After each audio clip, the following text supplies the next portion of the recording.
Lord Arkrow, good morning. Welcome to the meeting here of Powys County Council. It is Thursday, the 23rd of February 2023, and we are here for our budget meeting today. Before we start, apologies to Councillor Jackie. We've got a problem with our hearing loop, so she's had to sit in the middle of the chamber today. So apologies, Jackie. We are working on it, and we'll try and get that fixed as soon as possible. So first agenda item is apologies for absence. Steve, would you like to read the list that we've received so far, please? Thank you, Chair. Apologies from Councillors Hywyn Hume, Gareth Pugh, Tom Colbert and Danny Bebb. Thank you very much. Just on Danny Bebb, all the best to him and his partner. She's in labour, so we wish them all the best for all three of them and the family. Any other apologies? Please. Councillor Allard. Councillor Jonathan Wilkinson could be late. I'm not sure if he's actually in the meeting yet or not, but he may be late. Thank you. Okay, thank you. That's noted. Is there any others? No? Okay, thank you very much. Those are all noted. Declarations of interest at agenda item 2. Monitoring Officer Clive. Thank you, Chair. Good morning, members. I don't think there's any items on the agenda this morning which spring to mind a declaration of interest, but depending upon what's being said in the debate on the budget, members may think that they should question whether they got a declaration to make. If so, can you please let us know, and we can make that and give you advice in the course of the meeting. So thank you very much. Thank you very much. Yes, you've all heard the advice there. So we now go on to agenda item 3. Constitution, section 4, public speaking on motions. Clive, I believe you're leading on this one. Yes, thank you, Chair. Members will recall that at the meeting of Council on the 13th of October, Council considered a report from Democratic Services Committee on that other day, which recommended to Council a proposal that the trial which is currently going on with terms of speaking time, namely 5 minutes for proposers and 2 minutes for others, that proposal was rejected by full Council on the 13th of October, and a request was made for Democratic Services Committee to reconsider that issue again. It was considered by Democratic Services Committee on the 9th of January, and members will see from the paper in front of you that Democratic Services have put forward a compromise, namely 5 minutes for speakers and 3 minutes for everybody else, including portfolio holders. So that's the recommendation from DSC. Chair, in order to implement that, we need to amend, if it is the will of Council to do that, we will need to amend Rules 447.2, 454.8.2 and 454.8.4, and that's in the recommendations. So the recommendation, I'd ask for somebody to propose and to second, and if you want to debate it, please do so. Thank you very much. Would anybody like to propose and second so we can start the debate on this? Thank you. Elwyn, proposed, seconded. Thank you, Bev. Okay, members, we start the debate.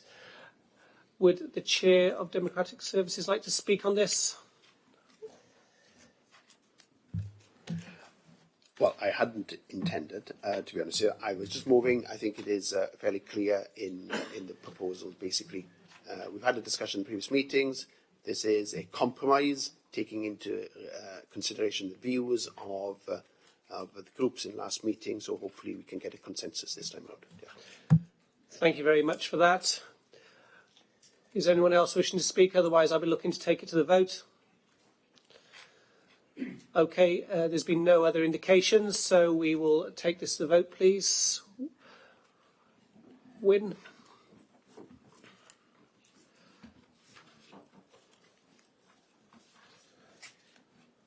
Sure, we've got two hands. Sorry, Councillor Shan, your hand is raised.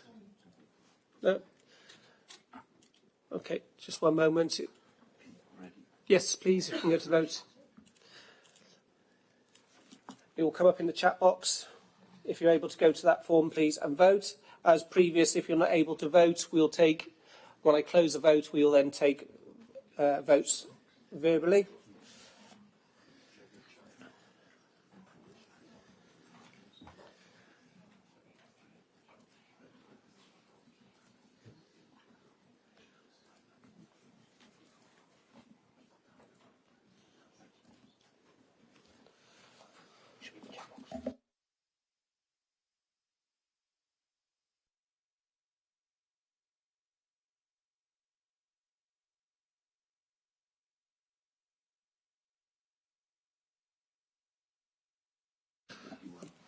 Looking to close the vote now in 5, 4, 3, 2, 1. Can we close electronic vote, please? Okay, 57. Is there anyone who was unable to vote electronically? Please indicate now. We have 2. Councillor Chris. Can you switch your camera on, please? Microphone, sorry. Microphone, sorry. 4. Thank you. Councillor Gareth Morgan, 4. Thank you. And Councillor Jeremy Pugh. 4. 4. Thank you.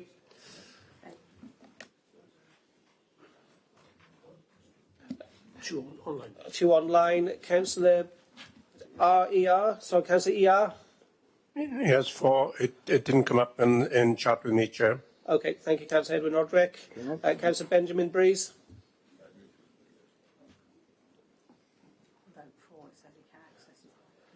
Are we able to take votes in chat, or do we have to see them on camera?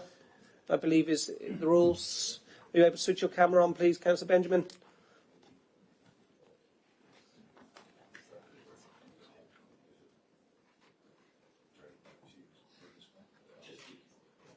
Just speak, Chair.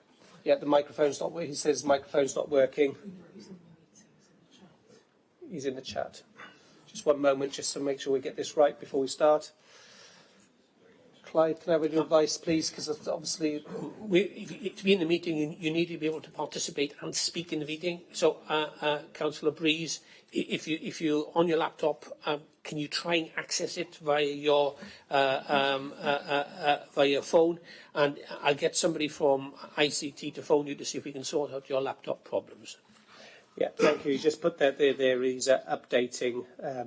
So I will close this. Yes. Yeah. Can we have the result, please?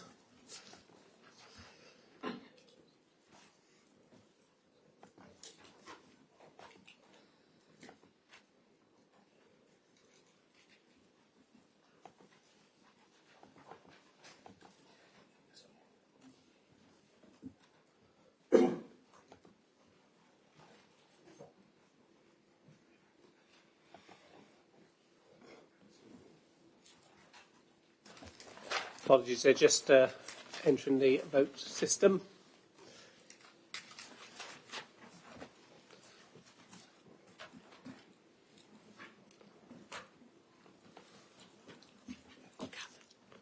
Give me some earphones.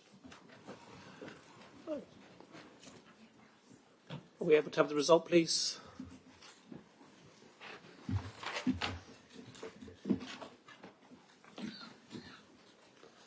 Thank you ever so much.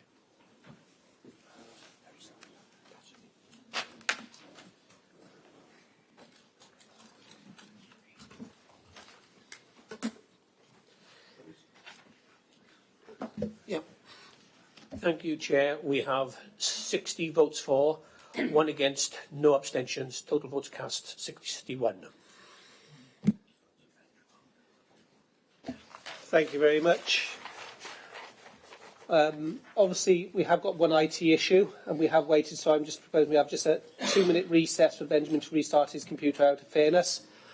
So, members, if we can just have 2 minutes just to allow him to restart his computer. Is that fine, Clive? That's fine.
Welcome back, Benjamin. You're back in there. Do you just wish to check your camera and your speaker?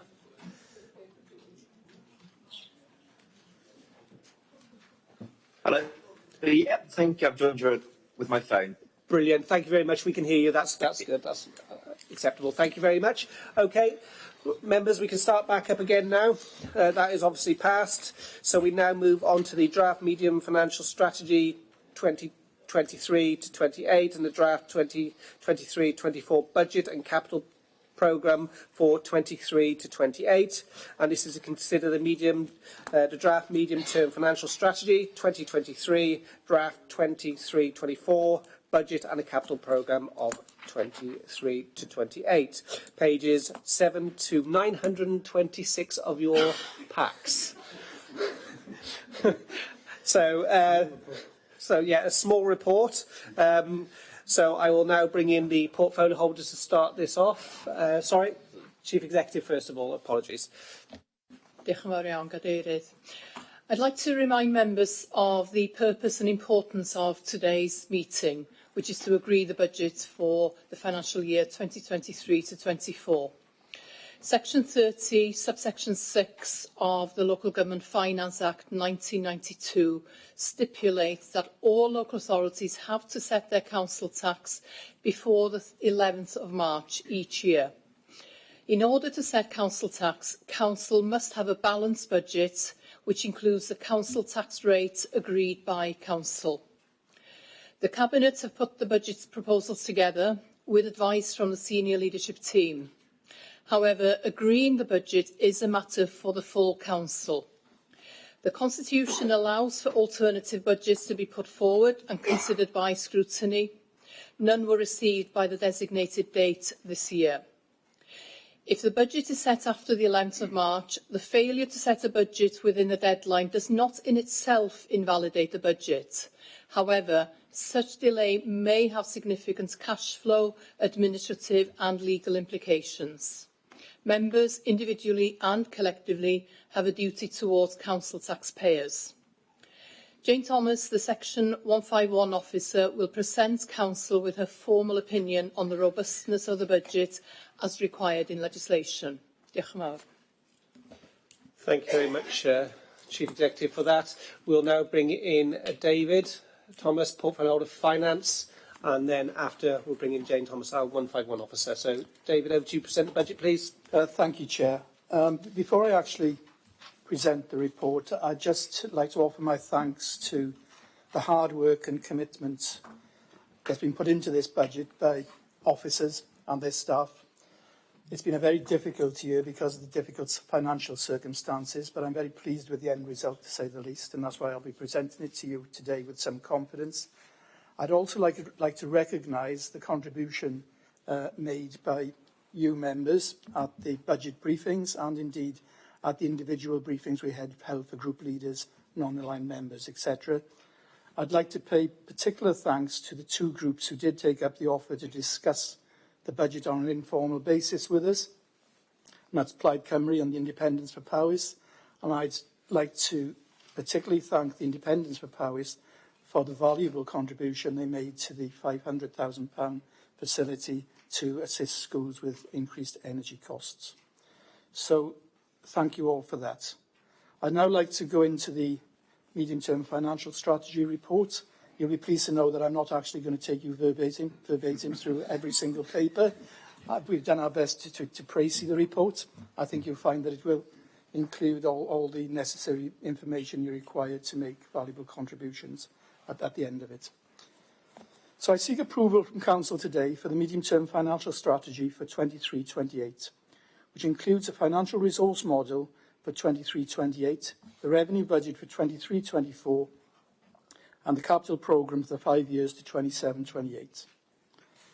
The budget proposed is balanced for the forthcoming financial year, as required by the Local Government Act 2003. The medium-term financial strategy sets out the financial strategy for the Council for the period 2023 to 2028. This is the first budget proposal presented by this Cabinet, and it's been developed in a time of significant uncertainty. 2022 has brought challenges with the war in mainland Europe as Russia invaded Ukraine, inflation is at a 40-year high, the UK is entering recession, and the continued cost of living crisis has driven up prices for individuals, businesses and services. The continued impact of the UK's decision to leave the European Union, the legacy of the COVID-19 pandemic, along with a lengthy period of austerity, have all eroded the resilience of public services.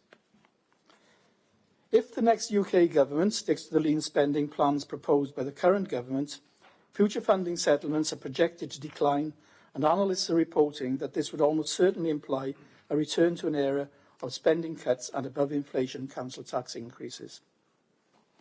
It is within this context that we've developed these plans, and the Council is seeing significant financial pressures across all services, from inflation and increased service demand. Even with the additional resource funding provided through the settlement from Welsh Government, the high levels of inflation currently being experienced means the funding provided is now worth less in real terms. We anticipate that we will continue to face financial pressures that outweigh the funding available throughout the period of our MTFS. The challenge imposed by the current economic context and the speed in which it has taken effect has again obliged the Council to focus on the short term. It's becoming clear that the Council in its current form is not sustainable for the longer term, and initial plans to reimagine what the Council should look like in the future are currently underway and are critical to ensure that the Council can remain financially stable and provide sustainable services in the long term. Alongside the revenue budget, the proposed capital programme reflects the existing commitments made in previous years, as well as new schemes already approved and indicative future schemes. Production of the budget for the forthcoming year is dependent on receipt of the provisional local government settlement from the Welsh Government, which for 2023-24 was published on the 14th of December 2022. I'd just like to look at the Welsh Government budget in a little bit of detail. So the Welsh Government draft budget is being scrutinised, and the final budget will be published on the 7th of March 2023. If there are any late changes, these would need to be made and presented to Council at the meeting on the 2nd of March 2023 for further approval, or at a further meeting of Council if required. Section 3 of the report provides the detail of the local government revenue settlement, which includes the revenue support grant and redistributed national non-domestic rates revenues. In 23-24, local authorities will receive £5.5 billion to spend on delivering key services. The settlement includes additional funding for schools, and further funding will also be provided via specific grants during the year. As a result of spending decisions made in relation to education in England, Wales received additional funding in the autumn statement. This is being provided in full by Welsh Government to local authorities in Wales through increases to the unhypothecated settlement through the education budget. Welsh Government recognises that social care plays a vital role in Wales, supporting people to live independent lives in the community whilst also supporting the wider health service. The settlement includes current funding to enable councils to be able to pay the real living wage for social care workers. Funding for housing and homelessness continues to be an area of priority investment. £10 million is allocated to the homelessness prevention budget to boost investment in homelessness prevention and relief interventions across Wales, providing support for local authorities to continue our no one left out approach. Businesses and other ratepayers in Wales are to be supported with a package of non-domestic rate support worth more than £460 million over the next 2 financial years. The approach taken in previous years is maintained, with the freezing of the non-domestic rates multiplier for 23-24.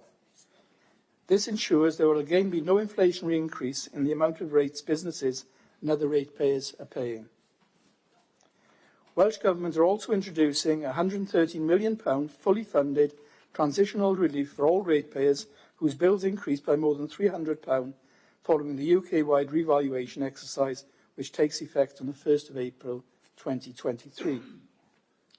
Finally, the non-domestic rate support package also provides over £140 million of non-domestic rates relief for retail, leisure and hospitality businesses in Wales.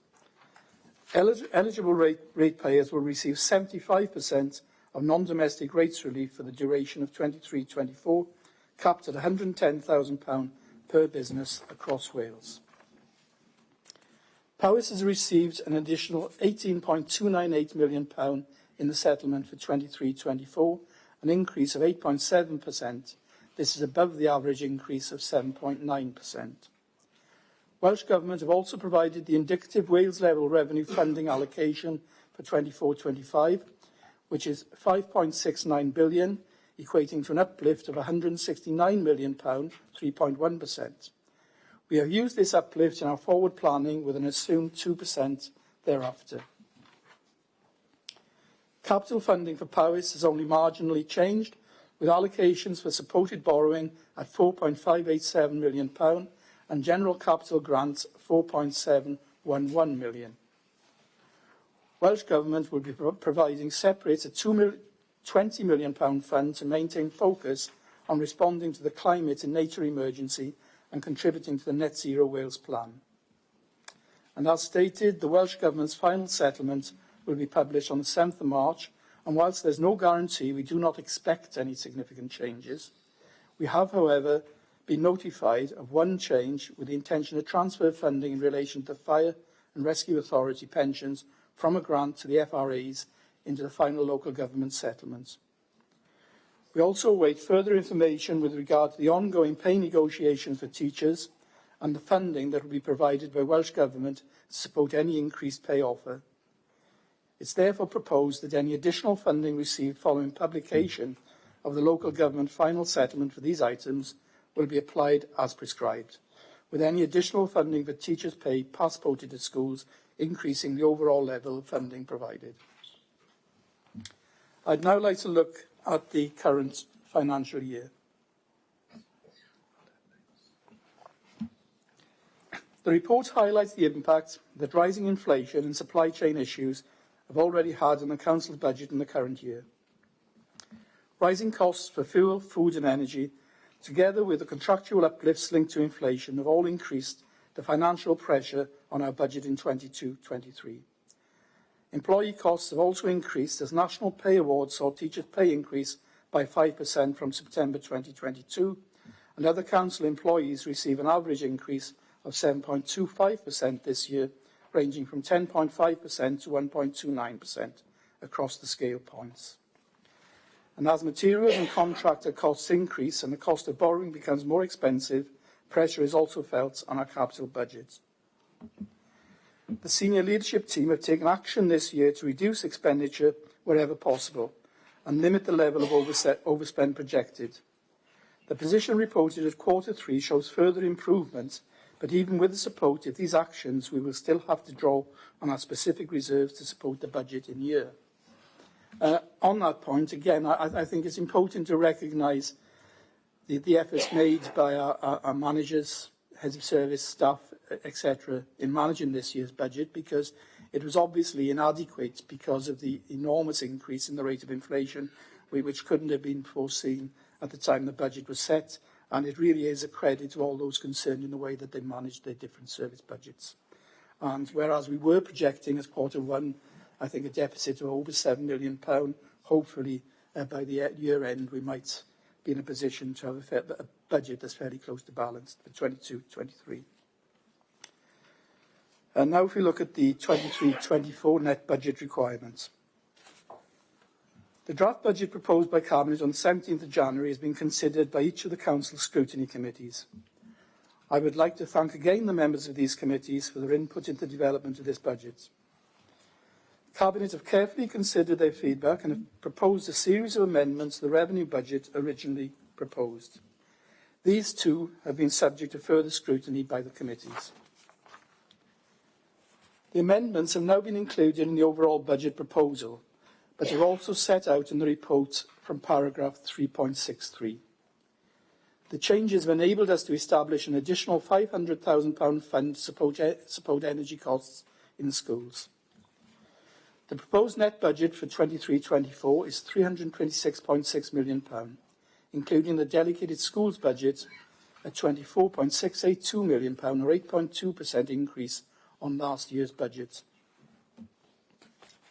Table 4 of the report sets out the gap between the Council's net budget requirements and possible funding available until 27-28, based on the expected funding as set out in the medium-term financial strategy. An overall gap of £24.8 million is shown, and this will need to be addressed through realigning budgets to match the funding available. The budget proposed includes inflationary pressures and additional service cost pressures of £24.5 million, as detailed in Appendix F. These include pay awards for teachers and other council staff, general inflation and contractual increases, energy cost increases across schools, leisure centres and other council services, demographic changes and service demand across adult social care and children's services, real living wage to be paid to carers, and increased fire levy. Schools across Powys are facing significant financial pressure as pay, energy and other costs increase. The budget proposal includes additional funding of £4.395 million directly into schools' delegated budgets. This, together with a further £1.9 million for the Education Service, passports all the additional education funding included in the settlement from Welsh Government. This does not meet all the costs expected, and governing bodies, like other council services, will need to consider how they manage these pressures.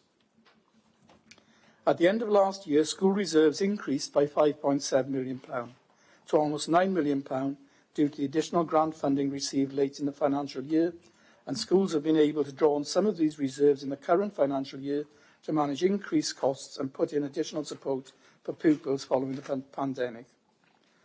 Further use of the reserves will be drawn down to support budgets in 23-24, but other reductions in school budgets will be required to fully mitigate the pressures facing governing bodies. The setting up of the £500,000 Energy Support Fund will further support schools and will provide additional funding to support energy costs and energy efficiency measures in schools. This funding will be allocated using a set of criteria that is currently being developed. The level of increase across the council services cannot be fully supported by Welsh Government funding, and an increase in council tax at 5% is proposed together with the significant cost reductions and savings of £16.5 million to bridge the gap. Appendix C details the reductions being made. These reductions are focused on delivering services that are more efficient or that can be delivered at a reduced cost. Alternative sources of income and increased fees and charges have also been implemented, limiting the impact on delivery of frontline services wherever possible.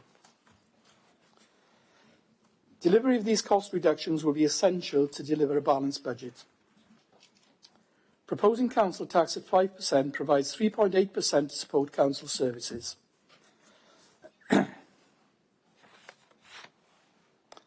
And 1.2% to support the £1.1 million increase in the fire levy, which the Council provides to the Mid and West Wales Fire Authority, as set out in paragraph 3.55 of the report. In proposing this increase, there has been careful consideration to affordability for Powys residents in light of the cost of living crisis, together with the ongoing need to meet increasing demand and inescapable cost pressures on vital local services upon which they rely. The setting of council tax is not subject to approval as part of this report today. However, the report recommends the level of council tax to be included in the budget. On the 2nd of March, full council meets to set the council tax in line with the final budget. This meeting does not reopen the budget, but ensures the council sets council tax for billing purposes. If we now look at the capital and treasury management strategies, which are fundamental to the effective delivery of the Council's priorities and vision. The strategy document at Appendix H provides a high-level, long-term overview of how capital expenditure, capital financing and treasury management activity contribute to the provision of services, whilst considering the risks, how these will be managed and the implications for future financial sustainability. Capital schemes across the Council have also been impacted by rising costs as materials and contractor costs increase. The cost of borrowing has also become more expensive as interest rates rise. Maintaining the capital programme has a significant regeneration impact for the economy of Powys, alongside the direct effect of better infrastructure to deliver services. Capital investment also has a significant input in the delivery of revenue cost reductions, and it's essential that both budget strategies are developed in tandem. Broadly, the programme covers 3 areas of expenditure: a co-programme of schemes that are regulatory, statutory in nature and minimise legal challenge or revenue risk. These schemes are related to day-to-day activities that will ensure the Council meets its statutory requirements. A retained asset programme to improve or enhance the life of existing assets, and an investment programme in schemes linked to the Council's strategic priorities. The capital strategy sets out the priorities for the next 5 years, with a provisional capital programme totalling £369 million, which includes the housing revenue account. This is a significant commitment.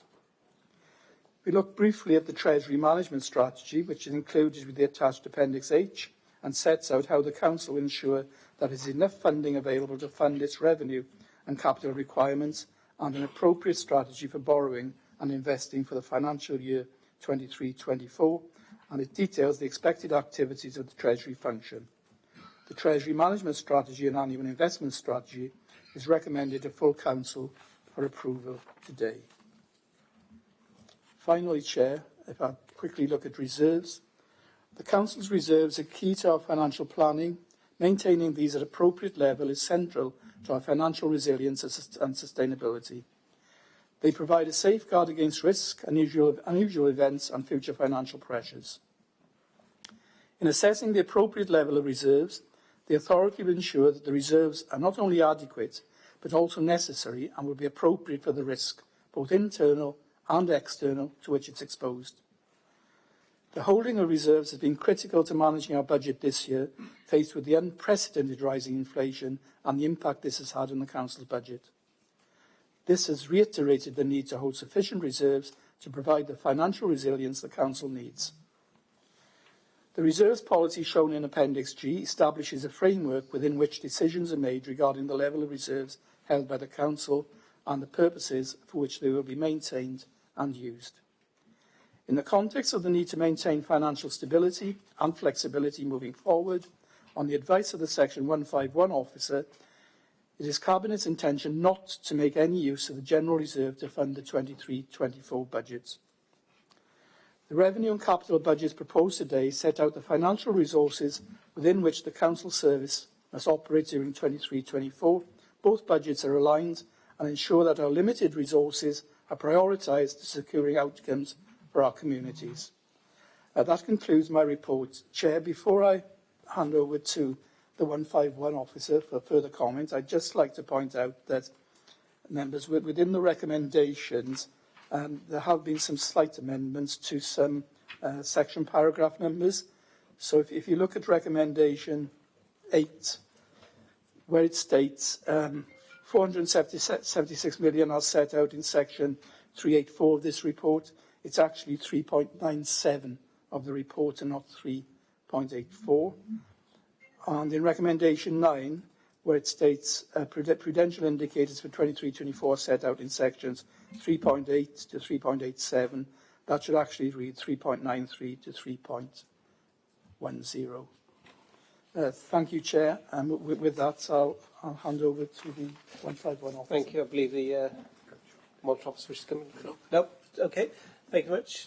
Jane, would you like to come in now, 151 officer? Thank you, Chair, and good morning, members. The Local Government Act 2003 requires an Authority Section 151 officer to give a formal opinion as to the robustness of the budget estimates presented to you today and to determine the minimum level of general fund reserves to be held by the Council. Section 4 of the report provides my formal opinion and sets out the factors that I have considered in forming that opinion, and I will now set out some of the factors that you will see in the report. The budget proposed has been produced within the framework of the medium-term financial strategy. The updated strategy ensures that the Council understands the impact of the economic climate and considers the pressures that this brings to our financial planning. Updating these assumptions in response to the changing environment and modelling different funding scenarios helps us plan in a more resilient way. The process is supported through the integrated business plans for each service. These plans capture service objectives and their roles and responsibilities in supporting the Council's corporate plan. The impact and risk associated with their proposals is also assessed and explained. The process of challenge and review that has been undertaken in developing the budget further provides assurance on the completeness and the robustness of the estimates included. The strategic approach to allocating resources ensures that the Council's financial plans are aligned, and the output from these plans are set out in the revenue budget and the capital programme being considered by you today. The impact of current inflation, rising costs and additional service pressures have all added substantial financial pressure to the Council's budget. As a result, the level of cost reduction required in 23-24 is again a significant challenge. When this is coupled with the ongoing need for improvement and the identification of further potential pressure on some services, a prudent approach must continue to be adopted to support the Council's financial stability. Against this background, the budget continues to include a risk management allocation, which has been increased for 23-24, and the removal of prior years' unachievable savings also adds resilience and robustness to our budget plan. As Councillor David has set out, the need to hold an appropriate level of reserves has really been brought to the fore over the last year, and with the continued economic uncertainty, our reserves remain crucial to our financial stability. The position going forward will require reserves to be maintained at a prudent level. The minimum level of General Fund reserve remains at 4% of the net revenue budget. On this basis, the level of revenue reserves held is appropriate to deal with known and unknown risks. The financial position of many of our schools was strengthened last year with the receipt of additional funding from Welsh Government. This resulted in an increase in schools' ring-fenced reserves to £8.9 million. The budget plan proposed sees additional funding allocated to schools' delegated budgets in line with the increase provided through the Welsh Government settlement, and further Welsh Government grant funding is also planned to support schools. But governing bodies, like other council services, will have to make changes and cost reductions to fully mitigate their financial pressures.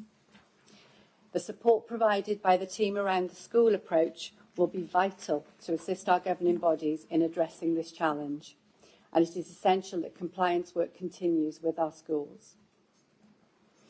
The Council's financial management arrangements are clearly defined within the Constitution, and these, together with the senior leadership team oversight, regular reporting, internal audit reviews and scrutiny committee challenge, ensures that officers across the Council are held accountable for the expenditure headings that they are responsible for. These well-established budget monitoring and internal control arrangements act as an effective early warning system in identifying potential problems and managing potential risk. Corrective action can be put in place quickly, supported by a clear environment process which provides flexibility to adapt to changing needs. The capital strategy sets out the current investment plans for the Council and the funding arrangements that are in place. Again, rising costs and increased borrowing rates are adding pressure to that programme.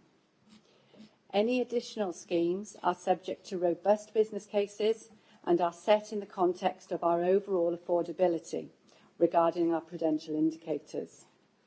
Regular reporting against these indicators confirms that the current and planned programme continues to operate within the limits set, and this position will be kept under constant review. The provisional settlement provides the Council with an additional £18.3 million worth of funding for 23-24. This is welcomed and will go some way to help fund the significant pressures we face, whilst the proposed increase in the council tax will further help mitigate the position. We anticipate that we will continue to face financial pressures that outweigh the funding available to us throughout the period of our medium-term financial strategy, with funding levels expected to be less generous in the future. It is becoming clear that the Council, in its current form, is not sustainable for the longer term, and initial plans to reimagine what the Council should like in the future are currently underway and are critical to ensure that the Council can remain financially stable and provide sustainable services in the long term. The Council must now act quickly to tackle the projected budget gap from 24-25 onwards, and there will be some difficult decisions to make in the months ahead. Taking all of this into account, I can conclude that the estimates used in the budget proposal for 23-24 are adequately robust, but a heightened level of risk remains. Based on the assessment of the Council's reserves, the overall level is adequate, but does remain at the lower end of acceptability given the ongoing economic challenge and the scale of the savings required, and the financial uncertainty that is still facing the Council over the medium term. Thank you, members. Thank you, Chair. Thank you very much. Thank you, Jane. Thank you, David, for that presentation. Members, I'm going to be looking out for proposer and seconder, and I am then proposing, when I've received those, I will open the floor to group spokespeople who will have 5 minutes, one from each group if they wish to speak. And then after that, we'll go into scrutiny chairs. They will have 5 minutes to speak, and then we will open up then to any member of the authority who wishes to speak. I will remind members, obviously I know it's important and everyone may want to make a comment and wish to speak, but please, obviously repetition is not helpful because you're stifling and stopping other people who may wish to speak. If we do get to that point, I will be looking for us to go to the vote, because I feel that's obviously not needed if it's been said several times. So, can I have a proposer and a seconder to open debate, please? Proposed, David, seconded by James. Thank you. That's correct. Okay, thank you very much. We now go into the debate, so I'm looking for group spokespeople, please, to indicate to speak.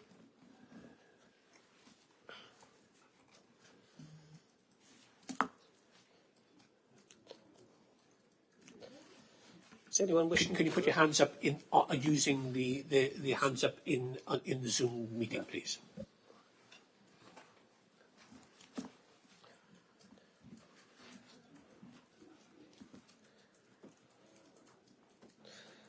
Thank you, Councillor Graham Breeze. Independents. Thank you, Chair. Thank you, Chair.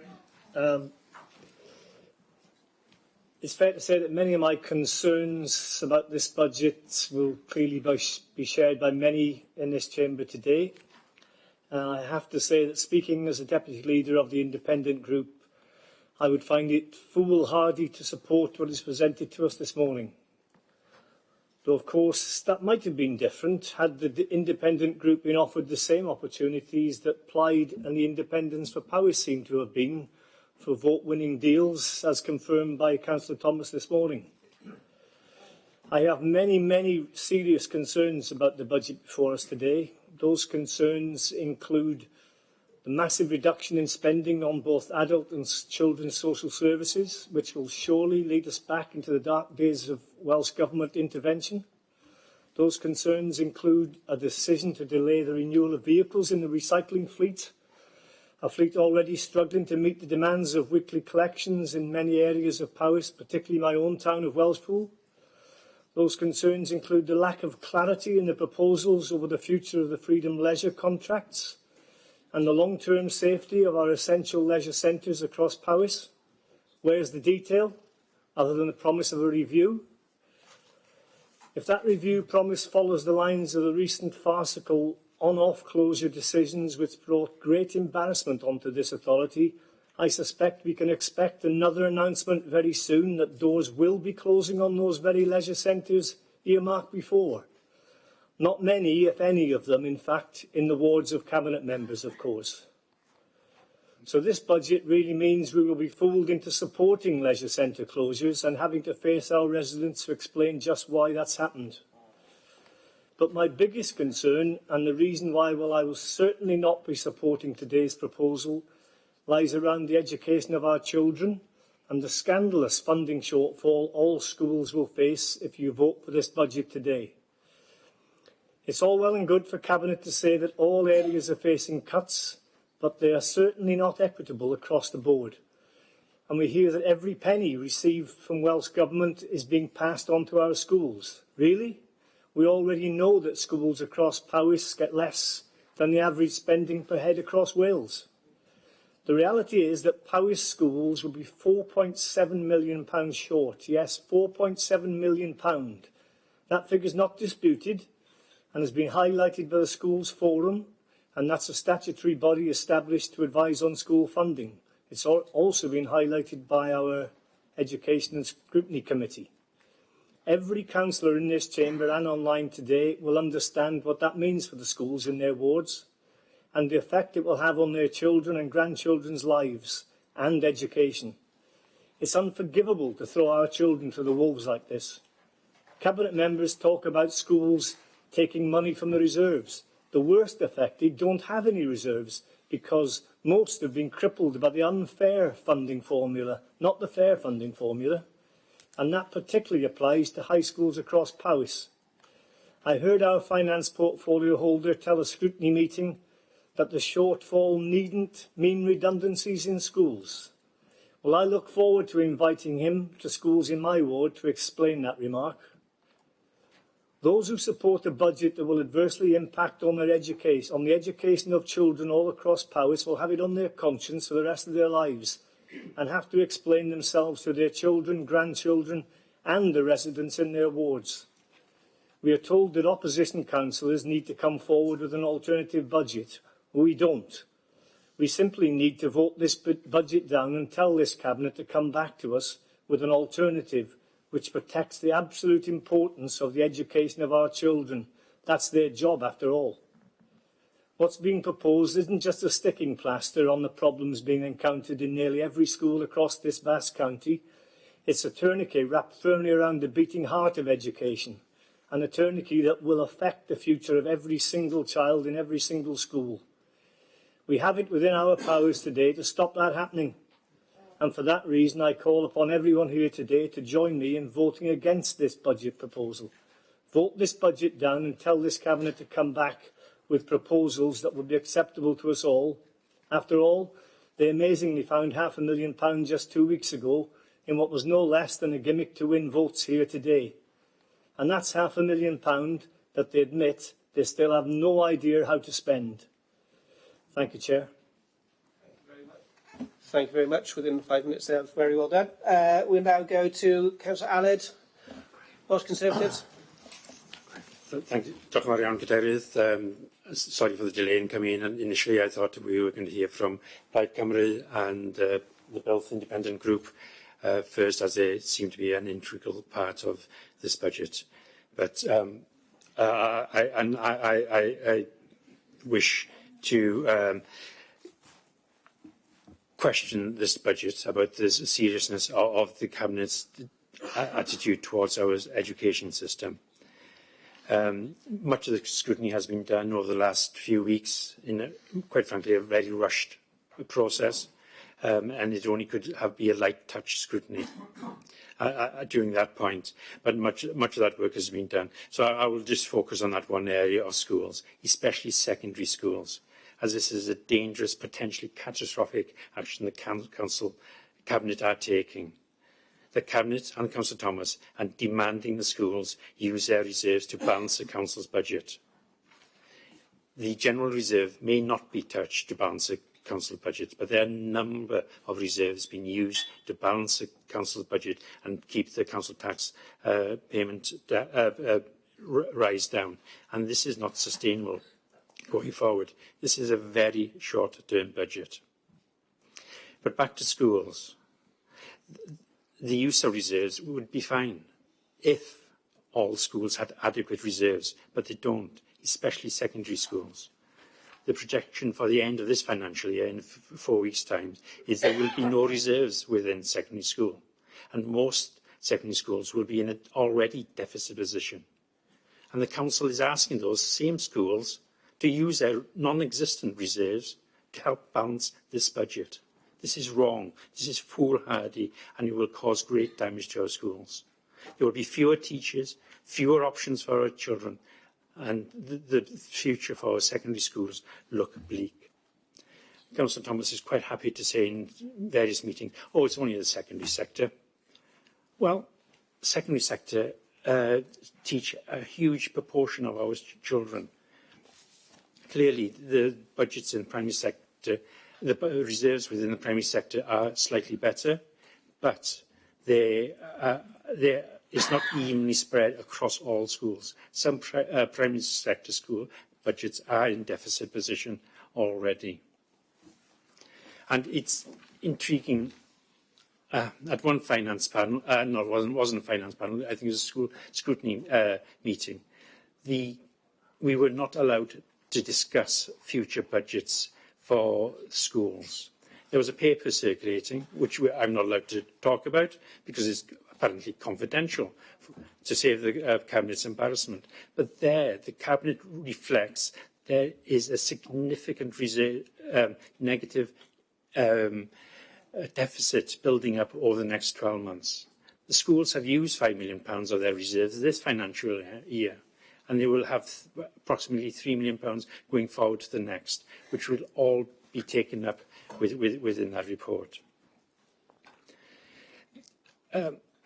So this budget will force secondary schools into an even greater deficit position, and the Cabinet will demand that they balance the budget, and that everybody knows how they will do that. Teachers will lose their jobs. This £4.7 million real-term cut will cost jobs, and the Cabinet needs to be honest about this. It didn't matter what I said during one scrutiny meeting, the portfolio holder for finance refused to accept that fact. He should be more candid. Anyone not voting against this budget will be voting to sack teachers, no matter what shoddy backroom deals, promises have been made with others. This budget will lead to less teachers, less options for our children, and a poorer education system in Powys.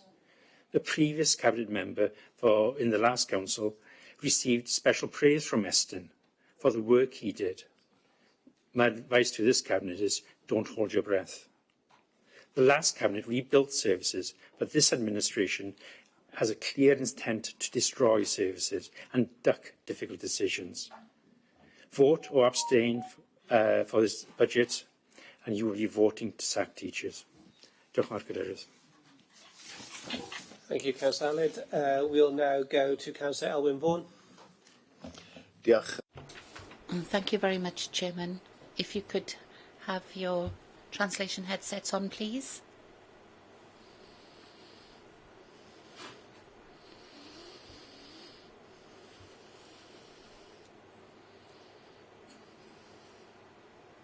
Hopefully everybody can hear me coming through.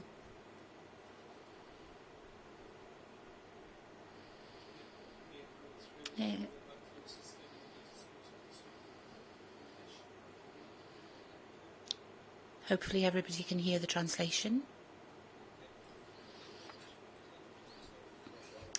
Thank you very much, Chairman. People from other parts of Wales always ask me how I cope with Powys Council. I respond by saying it's like starting school. You either laugh or cry. The truth is, for me, there's much more to politics than elections every 4 years, much more than a posh job. I come from the Welsh radical protest tradition, one that believes in challenging the system, direct campaigning, one that pushes the boundaries, that campaigns to achieve things in order to achieve change and ensure community benefit. And that's what happened last year, with an opportunity to achieve a lower council tax for the benefit of ratepayers. Therefore, when the Lib Dems campaigned for a 0% council tax, with some being personal people on social media to say that I was furious is putting it mildly. The idea was no more than a political stunt, no more than hoodwinking Powys taxpayers. The irony is, imagine the situation today had that succeeded. As the Chief Financial Officer said at the time, it would have resulted in a further 14 million debt for this authority. Totally irresponsible. Thank goodness some of us at that had enough foresight to see through these promises. Yet an election leaflet in Llanidloes stated the Conservatives, Independents and Plaid Cymru banded together at this year's budget meeting to ensure a 3.4% increase in council tax. If the Liberal Democrats are running Powys after the May elections, we will freeze council tax. Blatant misinformation. But just in case you're thinking that I'm only giving the Lib Dems a kicking, the Tories can't act as holier than thou. The reason we're in this mess, the reason this council, as all councils, are facing cuts to services and pressures, the reason our residents are facing high inflation rates, facing a cost of living crisis, facing higher mortgages, the reason we're facing the biggest recession of all the main economies, according to the IMF, even worse than Russia, the reason the public sector are facing further cuts after a decade of cuts after cuts is the economic shambles created by the Tories in power. The ultra-right-wing libertarian charlatans, liars and cheats that have crashed the county. The agenda of looking after the rich at the expense of everyone else. The agenda of supporting friends in the city. The agenda of corruption by turning water to their own mill.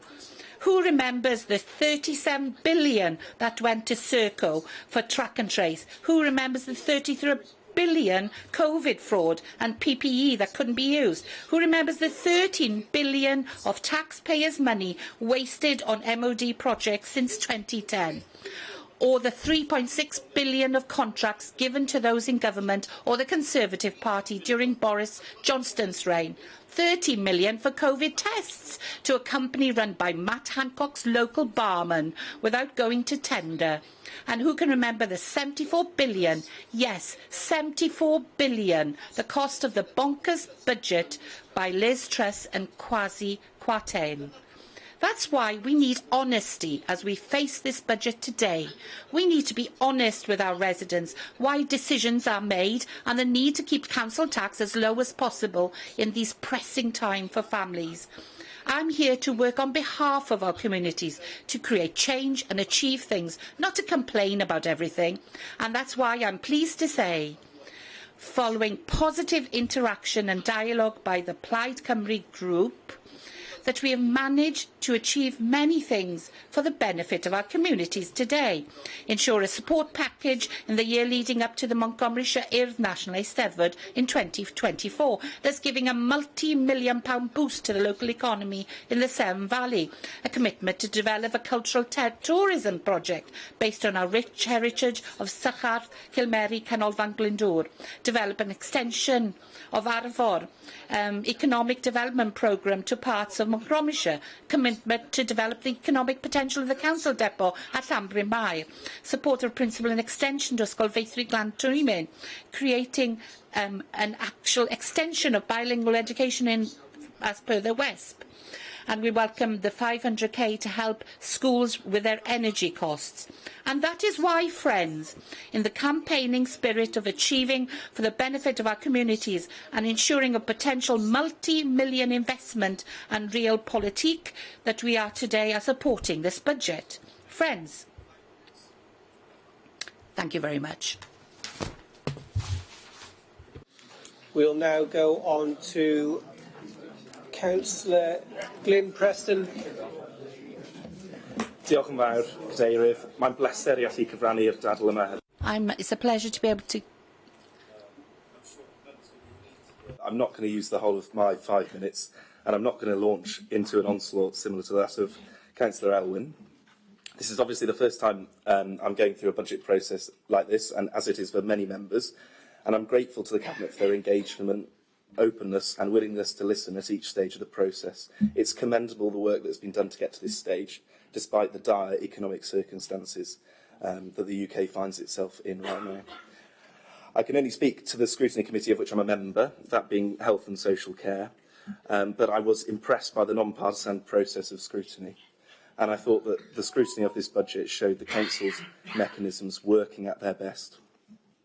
I think it's particularly important to highlight at this stage the contribution of members outside the administration, most of whom provided constructive scrutiny at committee stage.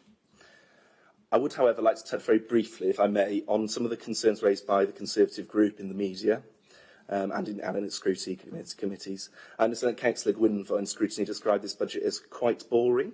Now, I'm not sure what Councillor Gwynfor was expecting, but if the Conservative group wanted some excitement, then they should have submitted an alternative budget to be considered at full council today. Ultimately, we have a responsibility to our residents to pass a budget which will deliver quality public services in these tricky economic circumstances. This budget does just that. An alternative budget could have been tabled today, but it hasn't. Now, I don't make a habit of paraphrasing Margaret Thatcher, but it's my firm view that there is no alternative other than to pass this budget today. Diolch yn fawr. Thank you very much. Now, Councillor Gareth Jones, Independent for Powys. Thank you, Chair. I intend to make our group's comments in respect of the budget first, and then we've got a number of questions I'd like to ask portfolio holders at the end. Can I first start by thanking the leader and members of the Cabinet Office in responding positively to our request and allowing myself and other members of our group to have discussions with them in respect to the budget proposals, and to thank them for agreeing to the minor amendment to the budget that has provided a proposed additional 500,000 to provide additional funding for the school's delegated budget. Although it should be said that as a group we are very disappointed that the school's delegated budget is the only service area that is having a budget adjustment applied to it. And we are also concerned with respect to the number of redundancies, both in teaching and non-teaching staff, that will be made across the schools, I suspect, from September. We understand the basis of the adjustment as outlined by Councillor David, but it'd be good if we could have some indication of what the expected level of additional funding to schools that may come through grants. I'd like to move on to a second but more specific area of significance concern to us in the budget proposals, and that is in relation to the proposed reduction of one full-time equivalent in the environmental health commercial team. As part of the review we conducted with members of the Cabinet and officers, we requested that this proposal be removed from the budget proposals, which wasn't agreed to, but we still have significant concerns in respect to the impact of this proposal reduction will have in terms of, one, health and safety. I'm not sure if all members are aware, but there's been a significant outbreak of food poisoning at Abergavenny, and I understand that has resulted in a significant staff input from Powys into investigating that incident, and a number of our residents are currently in hospital as a result of having food poisoning from that risk. Also, an increased risk and continued failure to meet the statutory work of this service, I described in impact assessment statement, which states it several times. The service is regulated by the Food Standards Agency, Health and Safety Executive, Public Health Wales and Welsh Government, and in the impact assessment provided by the Head of Service and Portfolio Holder, they state the proposal is likely to reduce the level of statutory compliance and increase the likelihood of one or more of these bodies intervening into the service. The negative impact, as described in the impact assessment on the economy of the county, due to the highlighted significant reduction in controls, protection and support for the businesses, and the potential for reputational damage to both the businesses and the council. As a group, we have just got 5 questions we'd like to have responded to today. The first one is, why was the education service the only service that's been subject to a budget adjustment? The second one is, to the portfolio holder for learning, is he happy that the schools will be able to set a balanced budget with cumulative surpluses at the end of 23-24? And does he and his officers have any projected position for the level of those reserves at that date? and I think this is one for the leader. What discussions has the council had with Welsh Government in respect of the reasonable education IBA? And that's a methodology, as Jane pointed out, provided funding comes into the authority, has only increased by 5.1%, which is significantly lower than the overall increase in settlement, especially as Councillor David has just said in his presentation that Welsh Government has provided additional funding for the schools. I struggle to see where that additional funding has come in if there's only a 5.1% increase. Then if I move on to the second point around the environmental health issue, can we ask the portfolio holder for Paris why he has supported a budget cut that is supported by an assessment that he signed that suggests a high probability of a failure of part of the service and the county being subject to an intervention measured by one or more of the 4 regulators in this area? And finally, in terms of environmental health, as this area affects the majority of the services delivered by the county, social services, schools, earlier settings, etc., could I suggest, or could we suggest as a group, that as a matter of urgency, a member development session is arranged, say in the next month, 6 weeks, so that we all can gain a better understanding of the work of that, what in my view is a vital service that the authority provides. I'm part of a group that runs a community pub. We're meant to have a statutory inspection every 18 months. Thank you very much. That's your 5 minutes. Thank you. Obviously, there's a number of questions there. What I'm proposing is that I will bring in the scrutiny chairs now, and then we'll go to the cabinet members for comments, and then we'll open up to the wider membership. Is everyone happy with that? Yep. Okay. So we'll now, thank you very much. We'll now go into scrutiny chairs. Members, when you're speaking, can you make sure your laptop is away from your microphone? Because if it's in front of the microphone, we have struggled with a few of you hearing you at this end of the chamber. So can you make sure that the microphone is free? If you could do that, I'd be grateful. Thank you. So we have scrutiny chairs. Anyone wishing to come forward first? Or okay, thank you, Councillor Amanda. Can you hear me okay? Yeah. Do I need to press that red button? Yeah. Thank you. Yep, I'm speaking as Chair of Health and Social Care Scrutiny Committee, so in a non-political capacity. As has already been mentioned by Councillor Glynn, we did undertake quite a robust process. This didn't just involve a public meeting. We had a number of pre-meetings with officers to get a lot of the background information. I firmly believe that there is a lot of narrative that needs explanation before you come to scrutinise, so that you're not just asking, can you explain this type questions, but you can actually scrutinise it rather than just gain understanding. We've also, as a committee, had a number of training sessions over the last 10 months.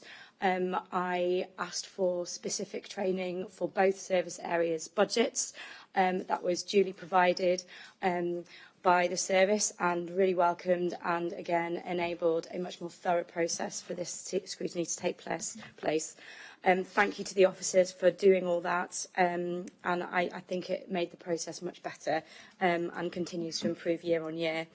I also want to thank the officers for the amount of work that they put into bringing forward the materials for our committee, and also the actual committee itself and how it went. I feel as though questions were challenging and robust, and there was always candid and transparent responses provided back, so I thank you for that. As you'll see, members, in the papers, there were a number of recommendations and concerns brought forward at the formal committee meeting, and you'll be able to read those for yourselves. If you look to the additional papers provided with this meeting, right at the last 2 documents contain our further comments and also the Cabinet's and Officers' response to our recommendations, and you'll see that a number of them have been taken on board. I think there's others that need to be kept under review as we progress through the financial year. For example, on children's, the pressures associated with costs of placements and the impact of placement breakdowns. There has been extra resource put in to prevent placement breakdowns previously, and so I do feel we need to assess the impact and the benefit of that extra resource, considering there is still an issue with placement breakdowns.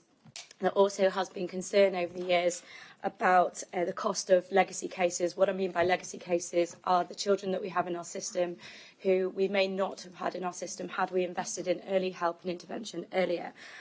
We have been provided with some further figures on that, and officers will see that we have now come back with comments, and I would be grateful if you could consider those. There's 2 questions in there and bring them to our Q1 financial performance meeting when we come to do that. Also, I want to mention I was really pleased, particularly with the interim head of Children's, Sharon Powell's approach to this budget. It was clear that she had been to all of her service managers and approached this in an inclusive way within the service, and I think that has made a difference. At the end of Q2 and Q3, there were considerable pressures within Children's, and things have started to turn around. With regard to adults, we welcome the removal of the proposal regarding day services cost efficiencies. Our other recommendations on this remain, though. Inevitably, you will be looking at day services this year. It is absolutely vital that you engage with local members before you start that process. You must not start that process and keep them in the dark, and that is still one of our recommendations. Also, that you bring forward the options to our committee, and that we see the consultation responses. I'd actually like to hear from service users to see whether there's an opportunity to bring them to our committee as well. So I look forward to that coming forward, and I look forward to hearing how creative and engaging you're going to be regarding that. Last comment from me is that overall, there are a lot of pressures particularly in adults. It's therefore really important that we continue scrutiny as the year progresses, as we have been doing. And so I'd just like to say that I hope that the good relationship between officers in this committee continues, and the candour and the transparency. And obviously we've got some changes coming in terms of leadership, but I hope that the approach remains the same. Thank you, Jochen Barr. Thank you very much, Councillor Amanda. Gwynfor, your hand came up and went down. Are you wishing to speak now? I didn't realise I put it down, Chair. Sorry. Okay, that's fine. Yeah, I didn't want to cut across you. Over to you. Thank you very much, Chair, and thank you for the opportunity to speak as Chair of the Scrutiny Committee.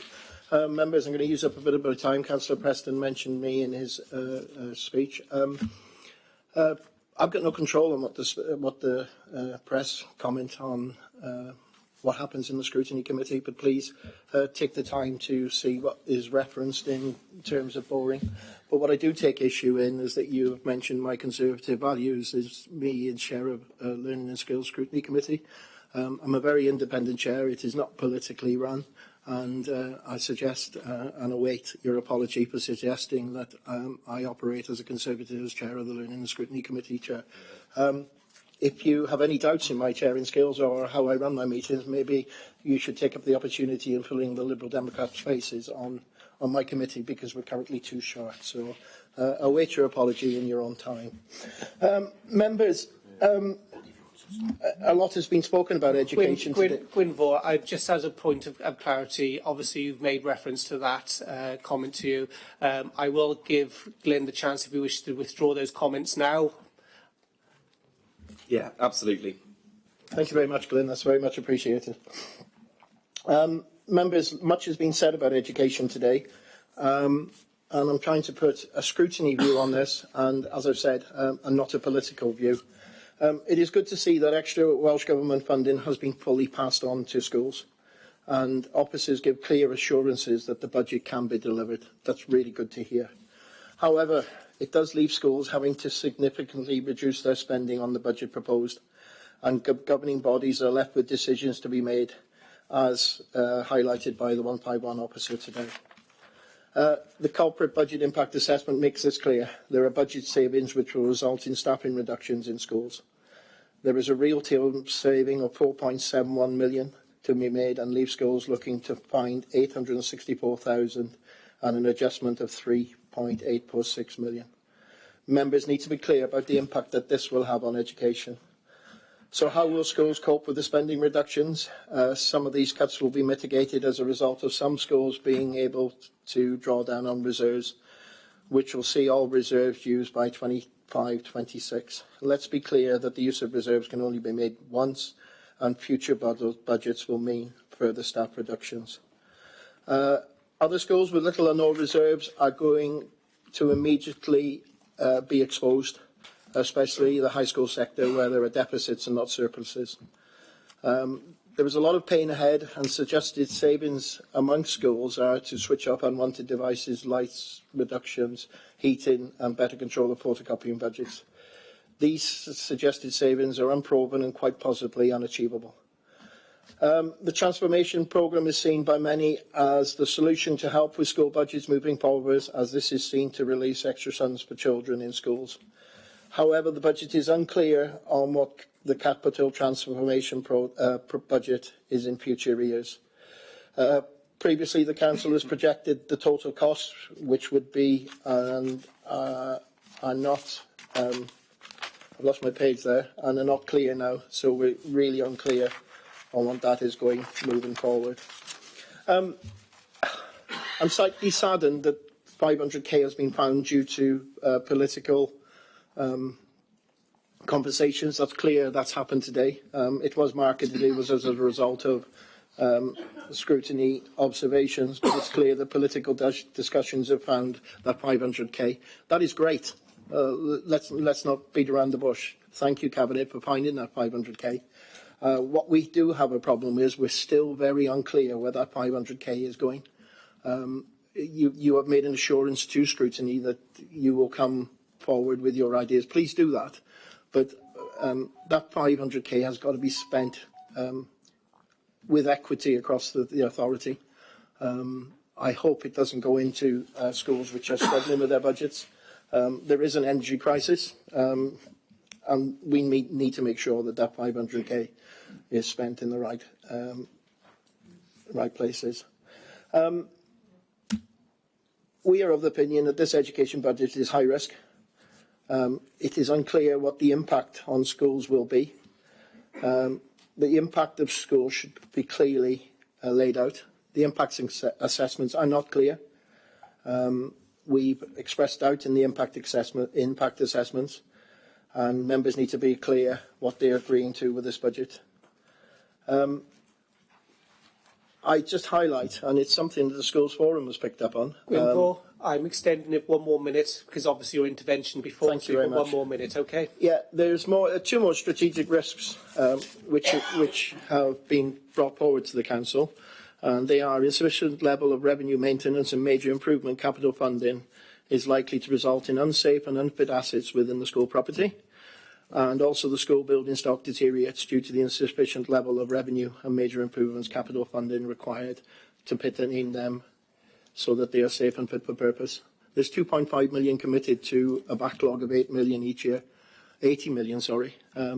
So these strategic risks are real, and that is down to the budget not being in the position where it should be. The Council is escalating these risks because it thinks that the draft budget will make it increasingly difficult for schools to allocate sufficient revenue resources to properly maintain their buildings. It worries me. And the comments from the School Forum Chairman, I've still not seen any impact assessment for the savings of 3.8 million. I'll finish there, but as I say, scrutiny does realise this is a high-risk budget for education. Thank you. Thank you, Gwynfor. Okay, members, we have Finance and Economy, Residents and Community Scrutiny Committee. Who would like to go first? Thank you. Angela. Okay, so thank you. So I am the chair, as you just said, of the Economies, Residents and Community Scrutiny Group. And I'd just like to put on the record that, like my fellow scrutiny chairs, our committee is non-political. We're made up of members from across the political parties across the council. And whilst I'm a new councillor myself, I have some very experienced and knowledgeable members of my committee, and I thank them for the robust and knowledgeable way that they approach the subjects and for their support. Actually, I believe we're a very good team, and I do believe we provide good scrutiny. Now, we're all aware of the challenging financial situation nationally, and we all understand that this council must deliver a balanced budget. But there were concerns about a number of budget lines. For example, the increase in some fees and the reductions in some posts, which effectively is staffing, and the changes to the council's fleet, as highlighted by Councillor Breeze. We were concerned of the impact that these things could have on the delivery of council services to our residents. I won't go into the detail of them all, it's there on the paper for you to read. And at the end of the day, that is what this is all about, isn't it? Now, it can't be easy for an officer to put the recommended cuts in his own service forward and then to have to justify them before scrutiny. And I can assure you that my members undertook a very robust and in-depth session of questioning. And I don't apologise to officers for that. I am, though, however, pleased to report that my committee members were satisfied by the officer responses. Reassurances were given about that fleet and about the contingency plans and the things put in place to help mitigate those impacts. At the end of our meetings, my members confirmed to me that all their questions had been answered and their concerns had been addressed. Now, obviously, there are risks. We're making cuts across the services. There will be risks, but it is about mitigating those risks and ensuring that we're delivering the best we can for our residents. I would like to make a note of recognition for the volume of work that's been undertaken by officers across the council. Just to clarify, my scrutiny group covers everything that the council does that is neither schools nor adult services. It's a huge range of council services. This agenda pack at 994 pages is testimony to their work, and I thank them for that. And I will say for myself, as a new member, I don't mind admitting that I have found this an onerous task. Reading, digesting, understanding, coming up with the questions to give this appropriate scrutiny has been no small challenge. And when I look across to the chair's printed pack and see how big it is, I'm thinking back to past years when a copy was printed out for every single member and posted. The cost to the council, that must have been astronomical. So I think that sort of gives some justification for the digital working, if ever there was one. So just in summing up, as I say, we did raise some concerns and there are some issues going forward, and I hope that departments will address that, and we very much look forward to having those reviewing sessions that we can address the impacts that are being made. Thank you. Thank you very much. We'll now go to finance. Thank you very much. Chair, you'll have seen the report appended as an appendix to the budget papers today, and we touched on secondary schools, which were a cause of concern about future deficits within the secondary sector, particularly because that is ultimately the responsibility of the council. So concerns were expressed on that as well. Concerns are also expressed as well about how the budget was presented. The council or council officers identifying a saving for a delegated budget, which there were many opinions, but in the opinion of the finance panel, it's not the way it should be done.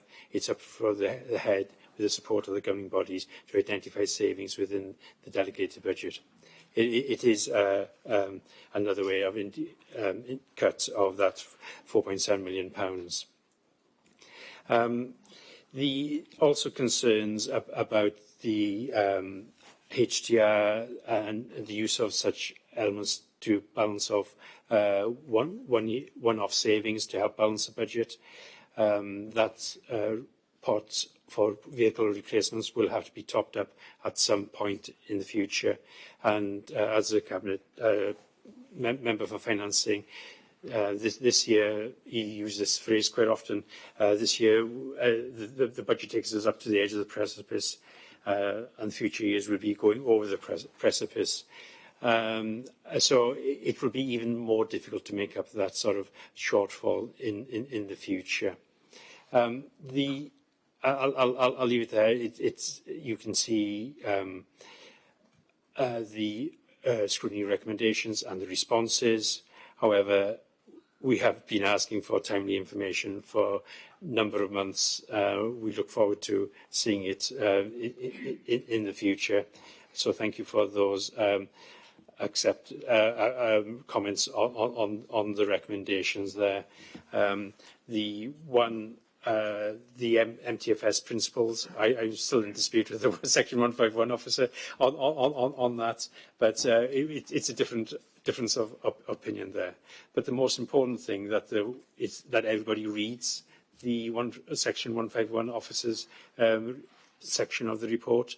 It's extremely important that everybody understands that there's a heightened level of risk with this budget. The Cabinet could have reduced that risk, but they decided not to. But there's certainly a heightened level of risk that remains within this budget, and it is potentially extremely worrying, especially for some parts of the Council's, the services delivered by the Council. So thank you, Chair. Thank you very much. That is now obviously the Scrutiny Committees and Group spokesperson spoke. As I said before, I now go back to the Cabinet members where questions have been asked for them to comment, then I will open up to the wider floor. So, Cabinet members, David, like to come back on some of the comments, please? Thank you, Chair. I'll just try and address some of the comments at a higher level, particularly related to the content of the budget. And there were some questions and comments around specific service areas which might be picked up by the portfolio holders or their officers, particularly with regard to the environmental health issue and the question around HDR. Then we've got a question around, there's some technical questions around why the savings for education were actually put in as an amendment as opposed to being included in the savings. I think perhaps the 151 officer would address that issue. But if I can just comment on some of the other points brought up. The first thing I'd like to say with regard to the contributions from some of the political group leaders, there's plenty of criticism there, but when you were given the opportunity to present an alternative budget and offer some solutions to see us through this major financial crisis, you declined. I've seen no alternatives from you. It'd be nice to hear, how you were going to manage an inflation rate of 11%. You've got the information. You've had nearly 1,000 pages of information with regard to this budget, so don't give me that nonsense. But at the end of the day, when we start talking about service reductions, yes, there are service reductions there. There have been service reductions for about the last 10 years with the budgets of previous cabinets. But the difference with this budget is the fact that they're not cuts to services. They've actually emerged through service redesign and income generation. Some service cuts, but minimal. In the past, what we've seen is a council tax rate set above the level of inflation, which means that our residents are actually paying more for their services than the inflationary pressures placed on those services is actually being used to cost those services. What we've done, we've actually set a council tax rate well below the level of inflation, which means that we've had to, in a sense, subsidise the cost of delivering our services without having to put excessive pressures on the budgets of households within Powys. And I think that's no mean achievement in itself when you combine that with the fact that the service reductions and efficiencies have been achieved through service redesign and income generation in the main.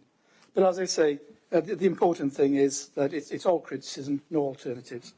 And this question of risk, the question I'd pose to the Chair of Finance panel there is, all right, if you're saying this is full of risk, I've yet to meet a budget that doesn't have risk, and I've been dealing with budgets for 30 years, and every budget contains risk.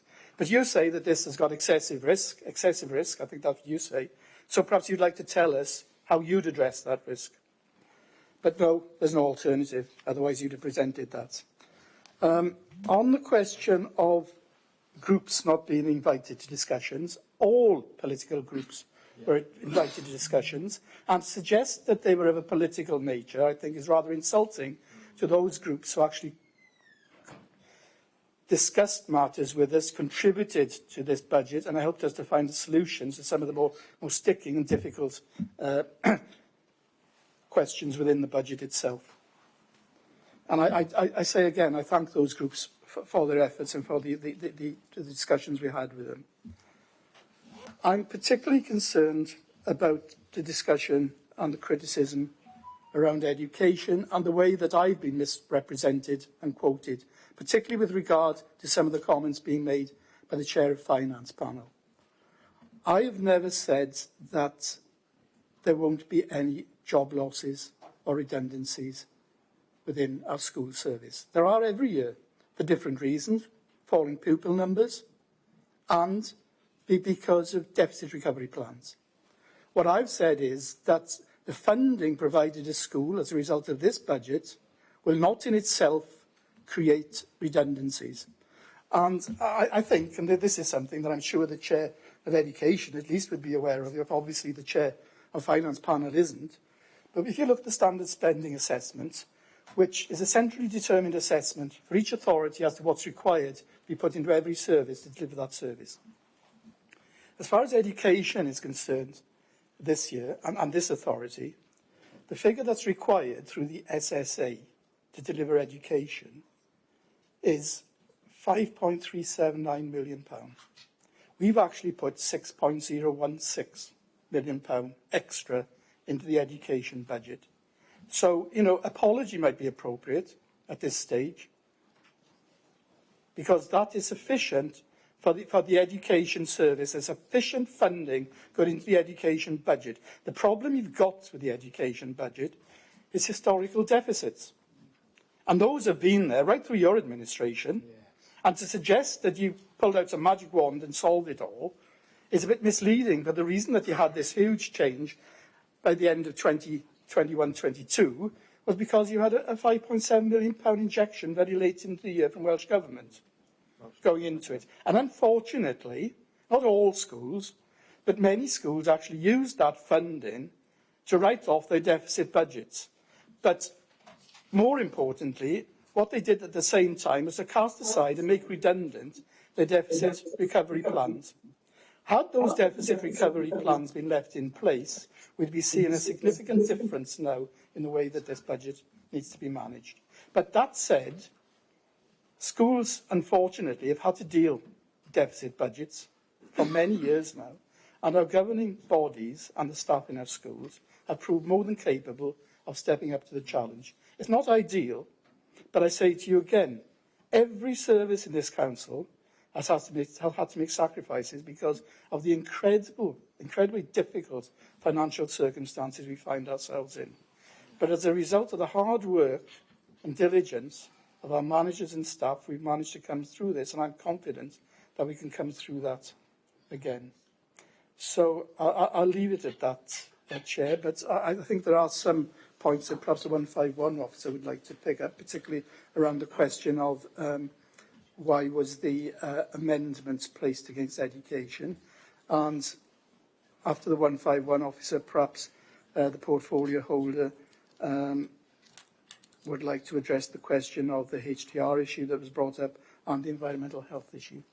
Okay. Thank you, Chair. Thank you very much. Jane, would like to come in? I will try my best. I know there was quite a lot of questions there, so apologies if I don't manage to cover them all. In terms of the schools funding, there was a question I know about the additional grant funding that was expected, and some of the All Wales figures are included in the budget report. I think it shows about 10 million across Wales. We don't have any more individual detail than that at the moment. We've already received, I think in the last couple of weeks, 2.2 million additional funding to support energy efficiency measures in schools, and we know we will see other funding sources coming through as we do usually in terms of education.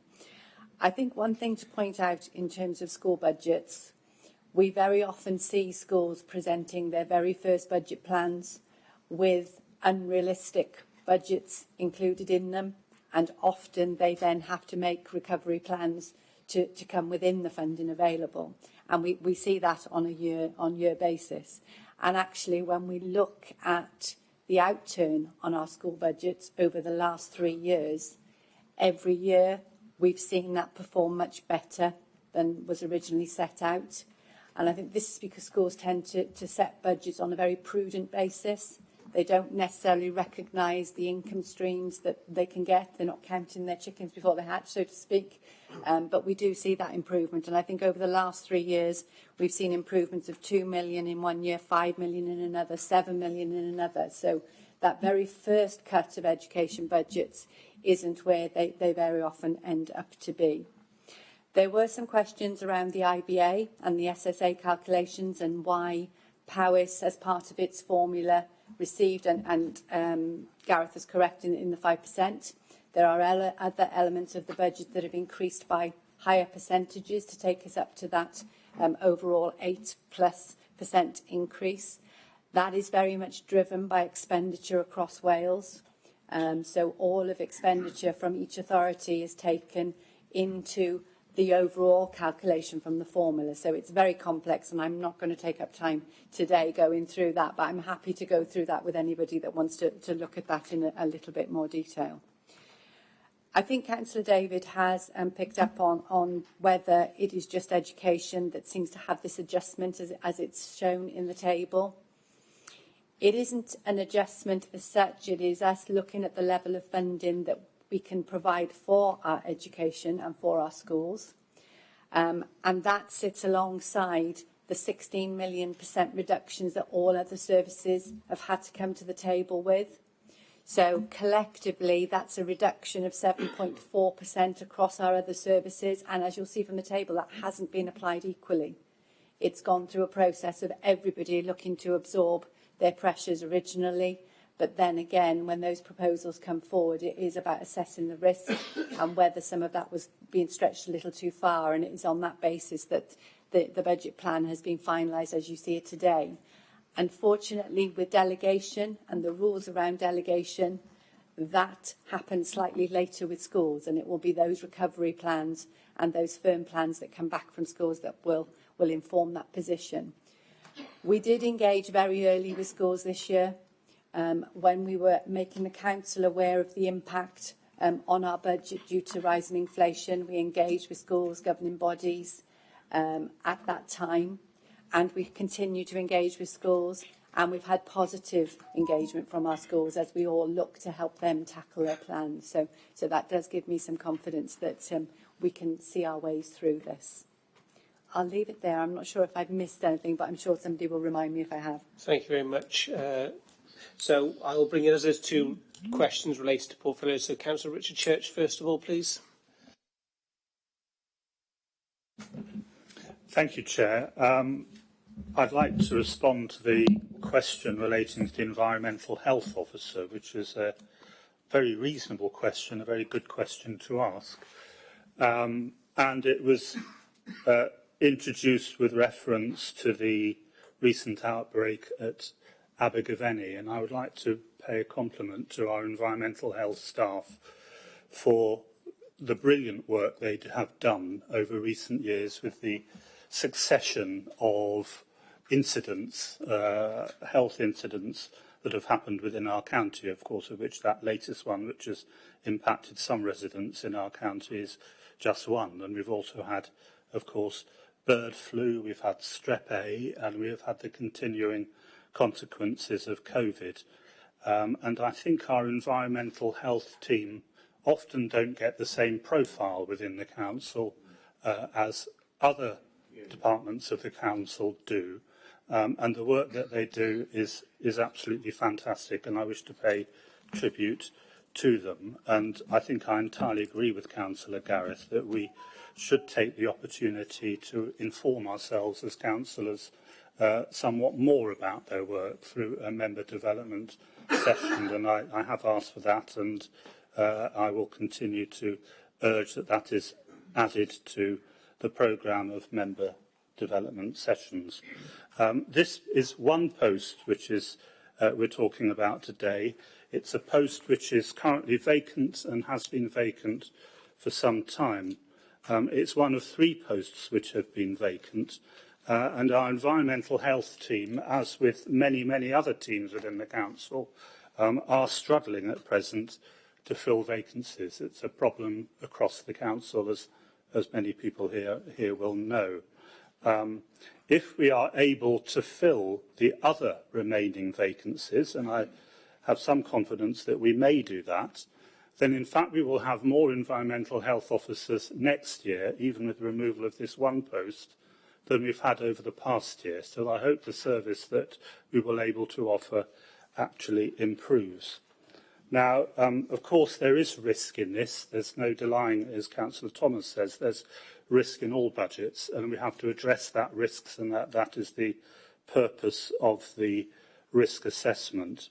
And we seek to do so by ensuring that we concentrate first and foremost on those premises which carry the highest health risks in the future. And that is what we will do. And maybe the pub that is referred to in Councillor Gareth's ward, I hope is one of a lower risk, which is why it will not get the same attention as maybe a premises in Abergavenny might get if it happened to be within our county. These are difficult decisions, and in balancing budgets there are risks to be taken. But I am confident that the team that we have within our environmental health departments will manage to mitigate that risk to their best abilities, and I have that assurance. And as I say, if we're able to fill the vacancies, we will have more staff in place next year than we've had over the past year. But thank you for the question. Thank you. I'll now bring in Councillor Jackie for the waste question. Thank you very much, Chair. And just to say, I apologise, I have my back to you. It's not a normal position for a Cabinet member to be in, but I have to have the loop system here, and it's the only place where I can get the direction from the loop system to talk to you and to hear you. So apologies. I do really apologise for those people behind me.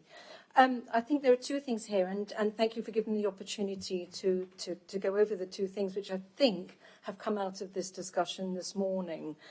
Councillor Breeze was very clear that he was concerned about the service delivery of waste and recycling. And I think we all share that concern, Councillor Breeze, in delivering our services. And there are several reasons why that has occurred or did occur last year. But I don't think the budget is actually part of that risk that we have on service delivery. I think the service delivery will continue, and I've had reassurances of that. I think we've rehearsed all the reasons why we had the problems last year, but it wasn't because we didn't have the right number of vehicles.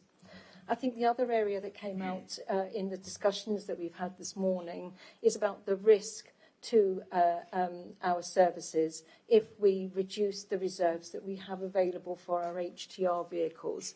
I think Councillor Angela actually discussed that as well in her presentation, and she was also very clear that she had reassurance in the scrutiny committee that this will not impact on services and it won't impact on our vehicles. I've also had assurances. We had a lot of debate around this with our officers in cabinet discussions, in budget discussions, but also discussions that I had on a one-to-one with my officers. And we felt that this was something that we could put forward to support this budget this year. Everybody had to make sacrifices. This was the sacrifice that we decided to make, and felt that there was a risk, but it's not a great risk, and felt that this was the right approach to take. We will be doing some more work on this during the next year. This isn't the end of this work on this particular issue. We will be looking at our vehicles. We will be ensuring that our vehicles are fit for purpose, and we will continue to do that on a regular basis. And I'm sure by next year you will hear some more imaginative, innovative ways of working going forward, which will provide that level of confidence that you require for your residents, and I'm sure that all of us here require for our residents, to make sure that we can continue to deliver our excellent waste and recycling services. So I think that's where I want to end it, Chair, but thank you very much for the opportunity of explaining that. Thank you very much. We'll now bring in the Portfolio for Education and then the leader, and then we'll be looking to take a break. Thanks, Chair. There's a couple of things that I'd like to address, and I'll bring in Lynette as Chair as Director of Education to give you some actual figures.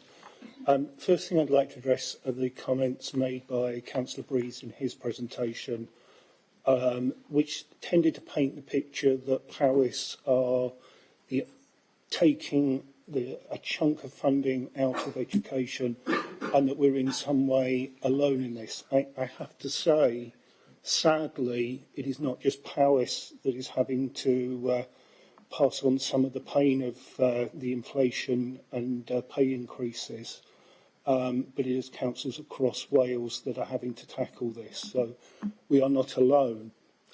But the one thing I would point out is the mitigation work that is going on. Linked in with this budget, but not part of it, has been the school funding review in higher education, which highlighted amongst it the introduction of funding for cover supervisors within the high school sector, which will significantly reduce the costs of supply teaching. And there is work being done within the service modelling how far that schools could go on an invest to save basis in terms of employing additional cover supervisors to reduce those costs further, and not just in the higher education sector, but also in our larger primaries and potentially working together as clusters of primaries. There's also been additional work undertaken with schools under the budget workings and the team around the school. And 2 of our high schools have gone through that process already.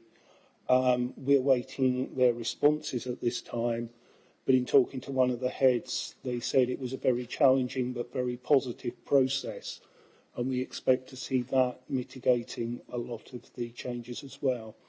But there was a specific question around grants, and I'm going to bring Lynette in because I think she has the most up-to-date information around that and the budget reduction work. Thank you. Yeah. Thank you, Chair. Thank you, Councillor Pete. Yeah, just with around some of the grants that we already know, Jane has already mentioned a few, but I thought I'd just come in with a couple more that we have heard about.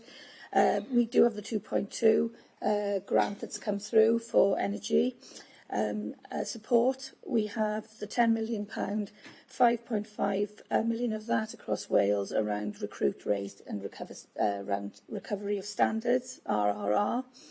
We have 4.5 across Wales, ALN transformation that we know about. We have the Educational Improvement Grant that's coming in this year across Wales at 120 million, and we do delegate that at Powys County Council. 80% of that goes straight into our schools. The PDG, the Pupil Development Grant, is looking this year at being 127.9 million across Wales, and we know that the pupils that generate that across our schools and how that goes straight into schools, nothing is kept centrally for that. The other piece of work, just to remind members of today, is around should this budget be passed today, within it there is 700k support for the secondary school formula, specifically around secondary schools. And that is to be a formula that is pupil-led, 134k for that per pupil. There's an element of top-up if a secondary school has 2 campuses of £98,000. Reducing the contact time of secondary school teachers, particularly at middle leadership level, for that work that they need to be done around raising standards in secondary schools across Powys, 390k for reducing their contact ratio there. And as Councillor Peets has already mentioned, about the cover supervisor work there, 250k around that work. So that's within the budget today. I just wanted to say really as well about, as Jane had already said, the way that schools are working with us. At Early Doors, we spoke with schools, head teachers and chairs of governors to work around some of the pressures that we knew would be coming their way and schools are working very well with us in their surgeries. Thank you. Thank you very much. Aled, you've raised your hand. Obviously, this is a right to reply comment. Just very quickly, Chair. Thank you for that opportunity. I did raise with you in the pre-meeting about the confusion some have with my role. I am Leader of the Opposition. I'm also Chair of the Finance Panel. If you could explain those are the different roles to some of the other Cabinet would be useful. But having said that, the outturn reports used to have a breakdown of deficits within education, various sectors, primary, secondary, etc. That does not appear in the reports these days. I'm wondering why that is. And the outturn positions. Right to reply. This, obviously, you were mentioned, so I'm giving the right to reply. This is going into asking more questions and things. So please, can you keep it to the point? Because I'm trying to be fair but firm with everyone around the rules and the constitution that is in place. So if you wish to raise this in your part after, I have no problem. Okay, I'll leave it till after, since you're so desperate to get your coffee, Chair. Thank you. I'm not desperate to get my coffee. Aled, as an experienced leader, you should know the position as opposition chair and also as scrutiny chair. And as I told you in the pre-meeting, you're experienced enough to be able to defend that, as well as everyone else in this room. I don't expect silly comments, snide comments to me as chair, when I'm trying to chair this meeting fairly. And I expect that from someone of your experience, who's been on the council as long as me, to understand that. So we'll leave it there, and I'll bring the leader in to comment, and then we'll be having a break. Chair, thank you. There was another hand up from Councillor Gareth E. Jones. I don't know whether you wish to... As same as Gareth, there is... I'm not looking. Is it for a point of order for a right to reply, or... No, it's a request to answer one of the questions I raised, which hasn't been answered yet, which is the one around whether the portfolio for learning has got an estimated figure for the cumulative balances in schools as at the 31st of March 2024. I will allow that as it was raised. Can we just respond to that quickly, please, to move on? I do, and Lynette has the figures to hand, and we'll go through them in a second.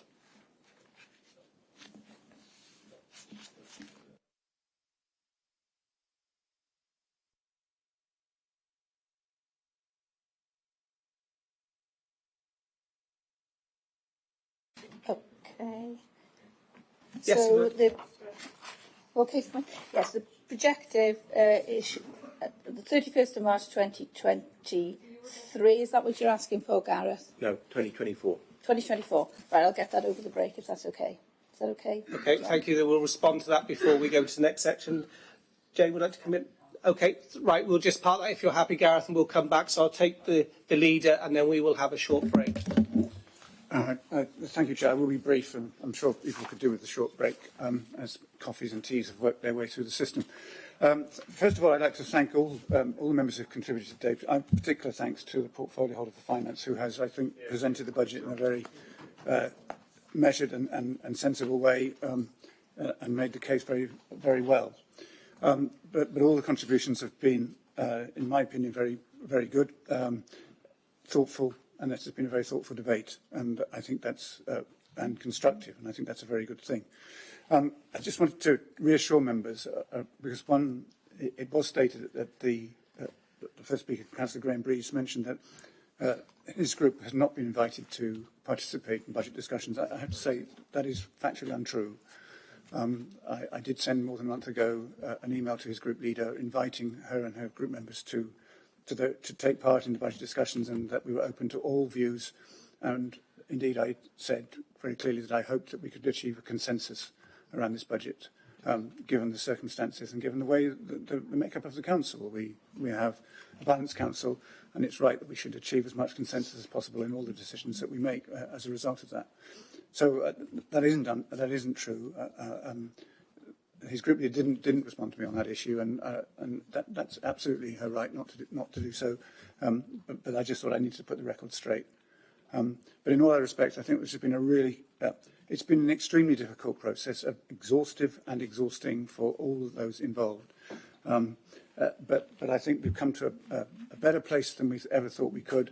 At the start of the process, I think most of us in the Cabinet thought, how on earth are we going to get out of this one? But we have, I think, managed to come to a pretty good place at a budget that can be delivered, risks notwithstanding, and they are significant, as they always are.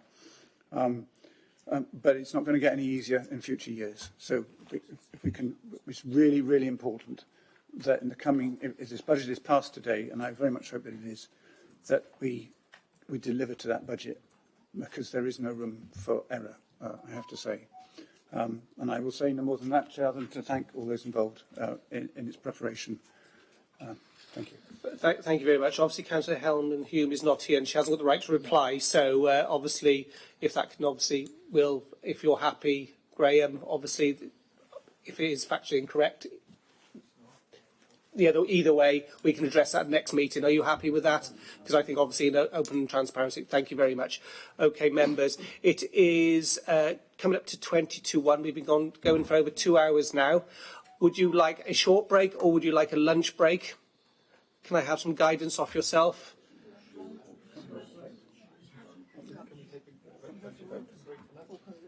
Yep. Sorry. Okay, I'm making a decision. We're going to break for lunch and we'll return back at Clive. Well, 1:30, I would think. 1:30. Okay, members.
Okay.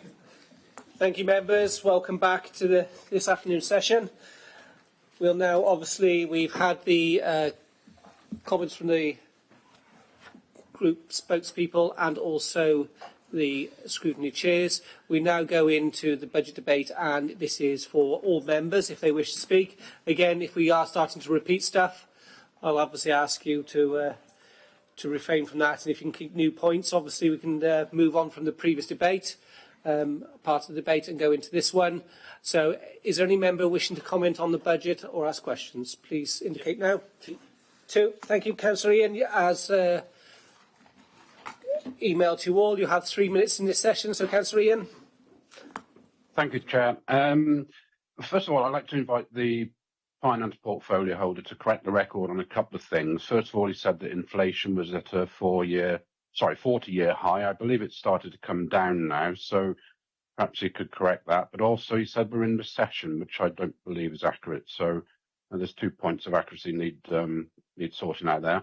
I also believe he criticised others for not putting forward alternative budgets. Well, I don't believe he or his group, or indeed the Liberal Democrats during the last 5 years, did manage to put forward an alternative balanced or legal budget. And I think when asked to do so, his response to the then portfolio holder was, it's your job, so get on with it.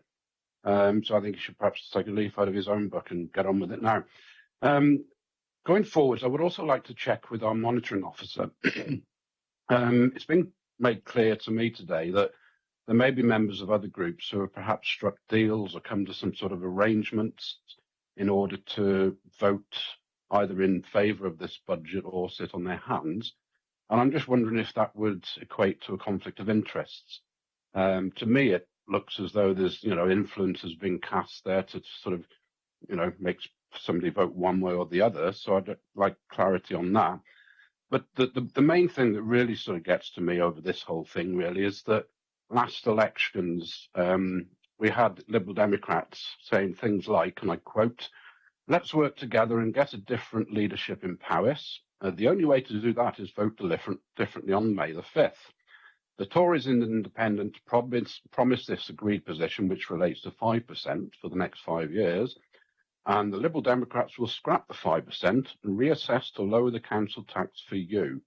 Now, that was a council pledge, a promise made to Powys voters in order to vote for Liberal Democrats, which appears to have been broken along the same sort of lines as the schools promise. So I'm just wondering if Liberal Democrats would like to apologise for making a promise then, which now appears to have been broken.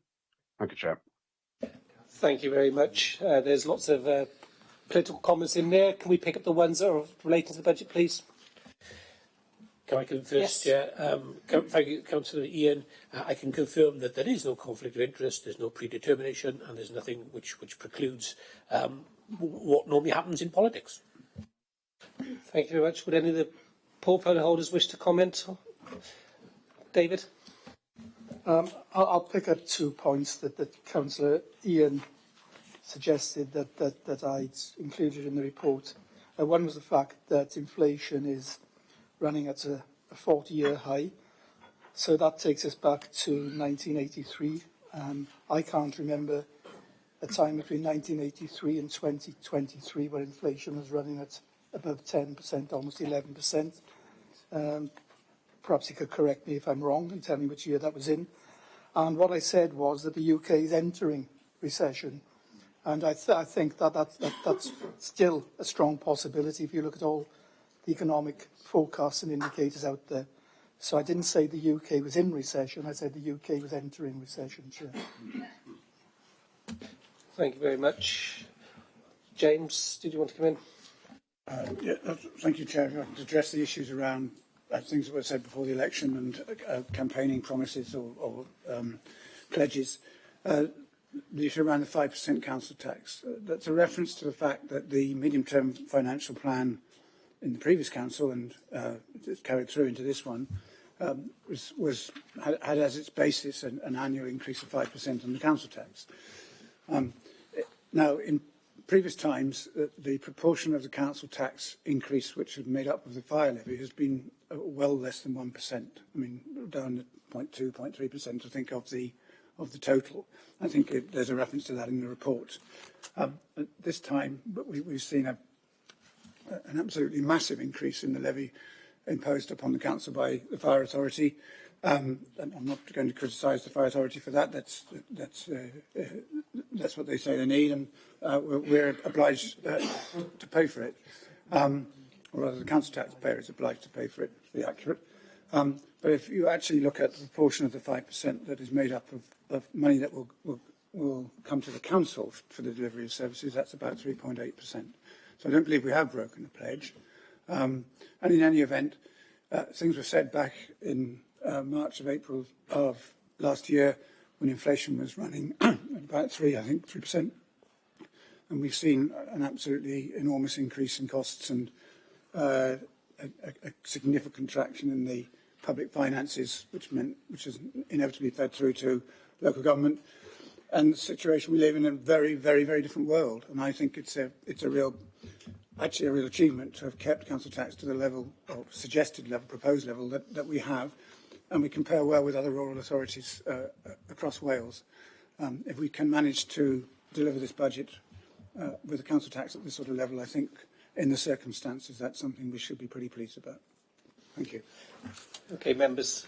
We've got 3 people have indicated. I'm proposing to take all 3 after each other, then come to portfolio holders for comments, because otherwise it will protract the day if we take them one by one. So portfolio holders, if obviously you can take any notes and come back and respond to those as they come up. So first of all, Councillor Pete. Thank you. Thank you, Chair. I won't repeat concerns raised by other councillors, apart from saying I agree wholeheartedly with those raised regarding schools. I also won't comment on the irrational and unrelated nationalistic rant that we heard earlier, as I didn't think that added anything to this particular county debate. I also begin to understand that Councillor David is a sensitive soul regarding criticism, so I hope he'll take my comments in the manner that they are intended. I'm not a financial wizard, and I think having read through nearly 1,000 pages, I'm not sure the portfolio holder is either, based on some of the underlying premises contained in those papers. Inflation is not rising. Inflation has peaked. It is on a downward trend, and it's projected to be 4% by the end of this year and 1% next year. The UK is not in a recession, and it is not entering a recession either. So, having said those things, also in these pages it's stated that, and I quote, careful consideration has been given to the affordability for Paris residents in light of the cost of living crisis. That obviously impacts all our residents. They're all experiencing that. So could someone tell me what these careful considerations were and what the outcomes were to enable you to decide our residents can afford this 5% increase? Your proposal to increase council tax by 5% ignores the wishes of more than half of the Paris residents who responded to your budget survey, which is included in these papers. In fact, they agreed that the council tax should be increased by less than 5%. I heard what the leader said earlier about the council tax, but wherever I've seen it, the council tax includes the precepts for the fire as well in that figure, and that's our understanding of council tax. Whilst talking about ignoring what residents want, I think we should remember, as Councillor Ian touched upon, that at the May elections last year, the Liberal Democrats did make the promise to the electorate that they would scrap the 5% increase in council tax for this year and subsequent years, and I quote the phrase, lower the council tax for you. Broken promises, I'm afraid, and very hollow words. This budget, based on a broken promise, talks about developing a vibrant economy, but doesn't set out how you will assess your effectiveness in achieving this. So in the time left to me, could I just offer one observation that may help you? When our town centres are in desperate need of help and some of our residents need to drive to the town centre shops, it would surely be sensible to reduce car parking charges or even make the first 2 hours free to attract customers for our local businesses. Thank you very much. Thank you. Your time is up on there. Councillor Bev, can you come in, please?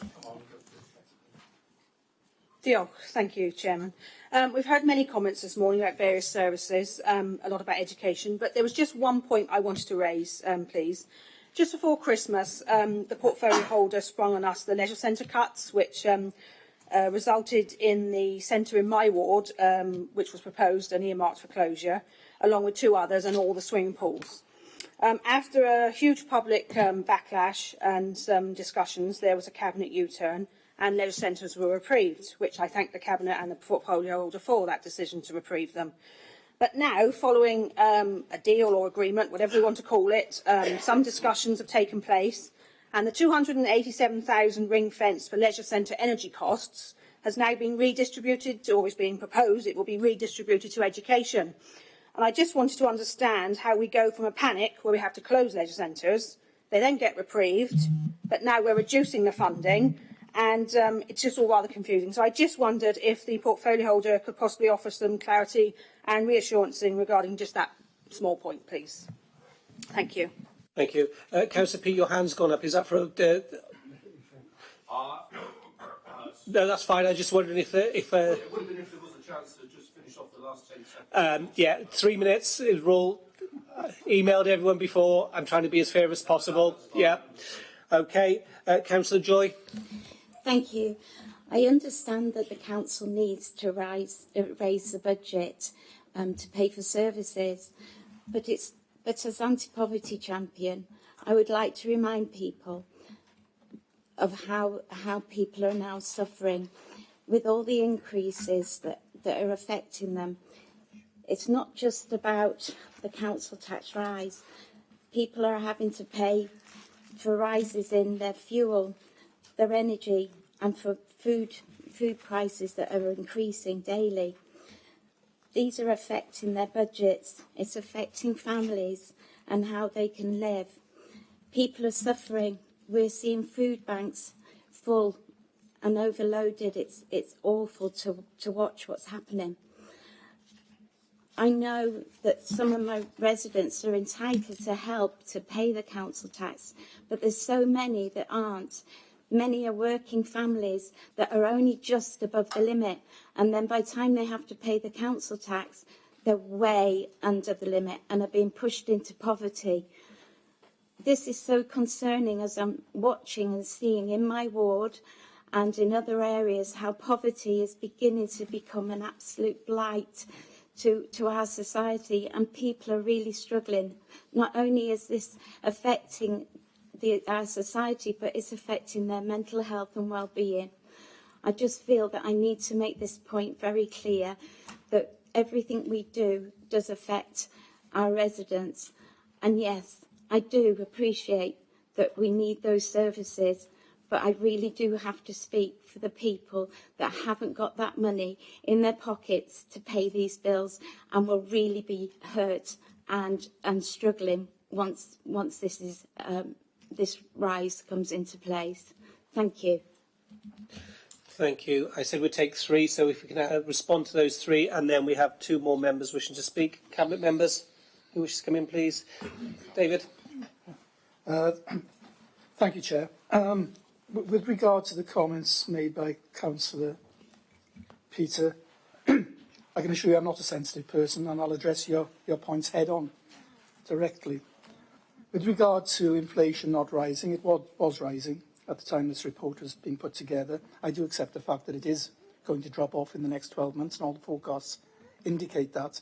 And if you look at further commentary around the budget going into next year, that is identified, particularly with regard to certain costs rising in schools, etc. With regard to the recession, as I stated to Councillor McIntosh, what I said in the report was that the UK is entering recession.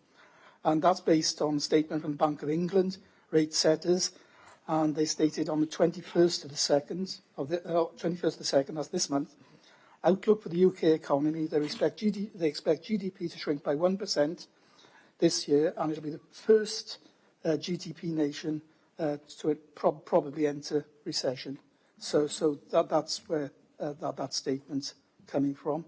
With regard to the careful consideration around elements of the budget, as I've stated previously, the easiest option when you're faced with inflation of 10 or 11% and you're having that impact on the cost of services, the easy option for any cabinet would simply to go out there and apply an inflation rate of 10 or 11%.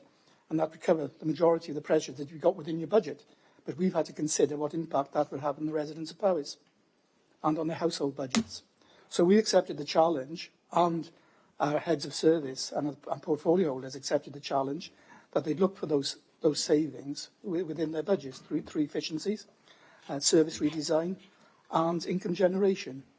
And by doing that, we've been able to set a council tax rate well below the rate of inflation, actually only 3.8% with regard to services, which is, in the main, affordable when you bear in mind that we've also been funded, the Welsh Government have also funded the council tax reduction scheme, which will help the most vulnerable in our society.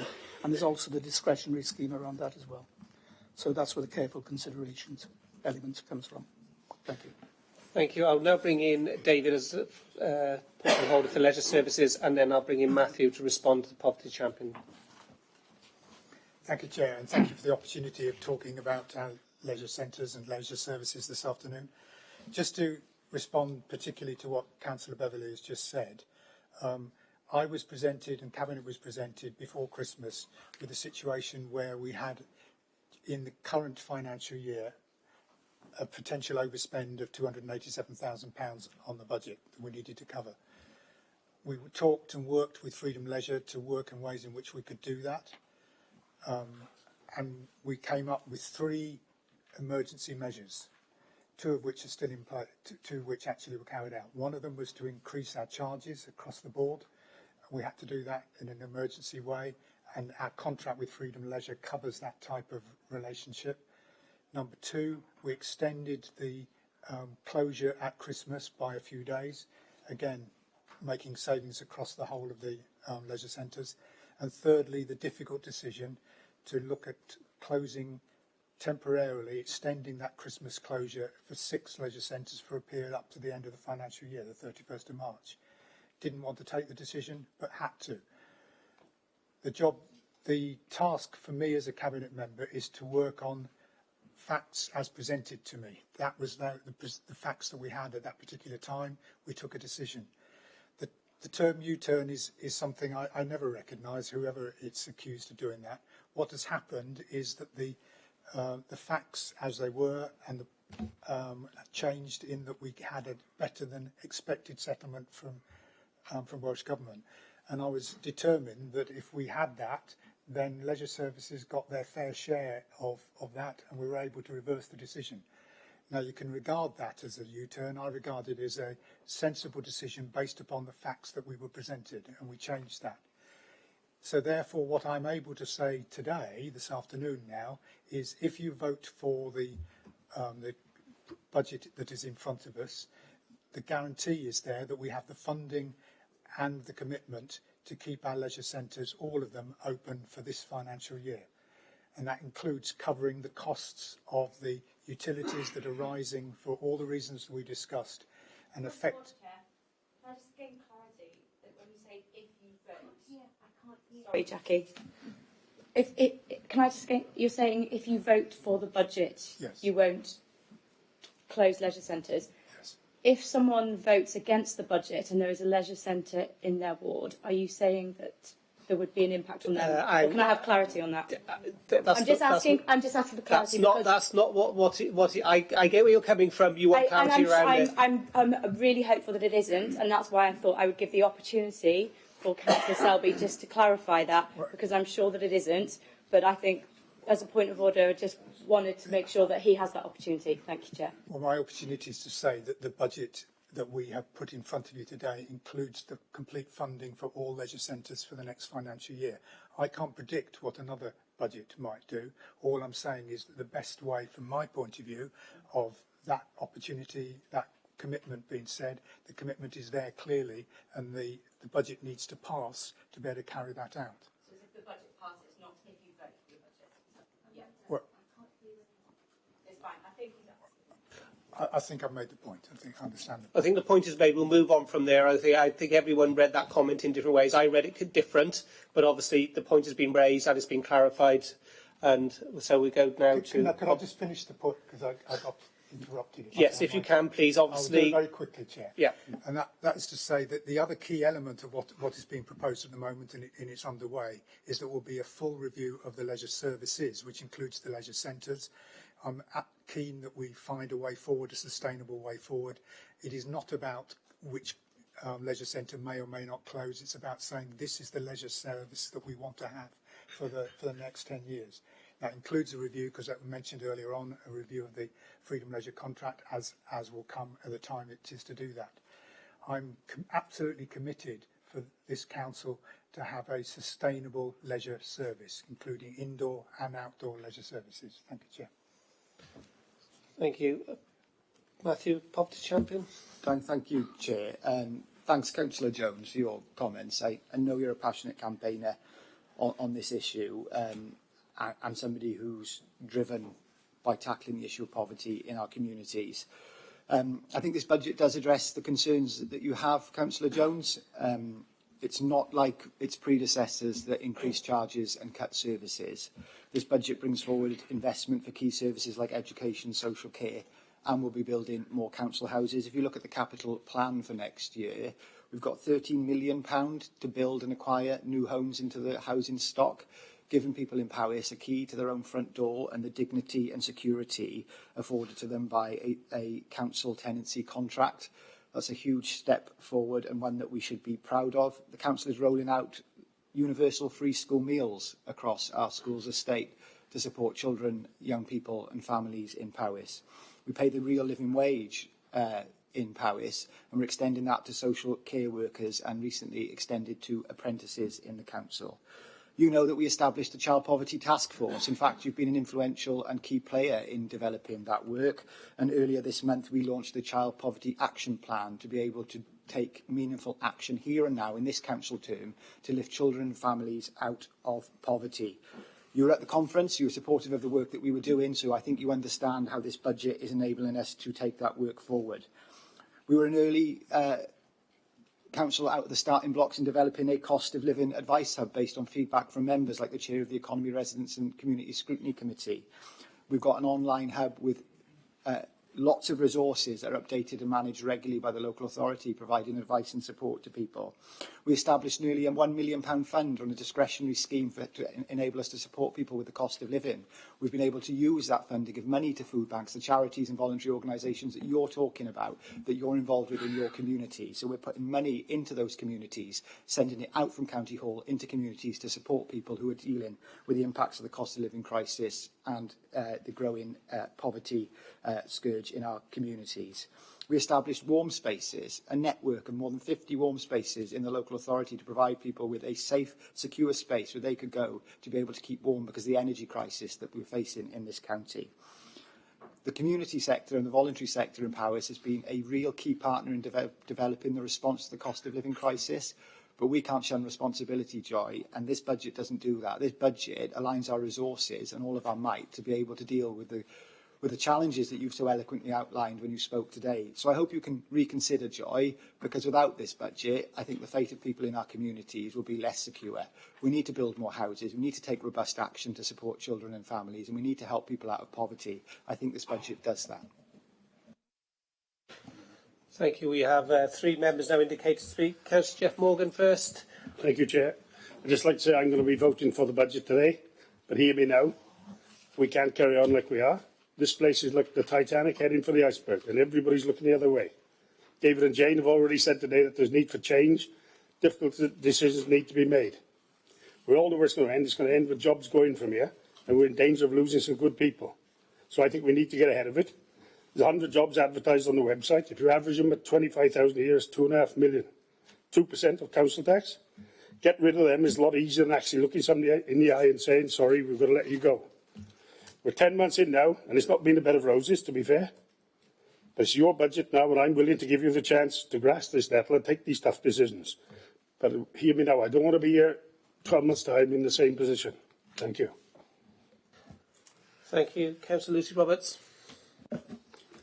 Thank you, Chair. I just wanted to take the opportunity to finish off what Councillor Lewington was trying to say, because I think it's really it's an important point, which is that in terms of the car parking, you're looking at increasing car parking in some of our towns up to 150% on short-term parking.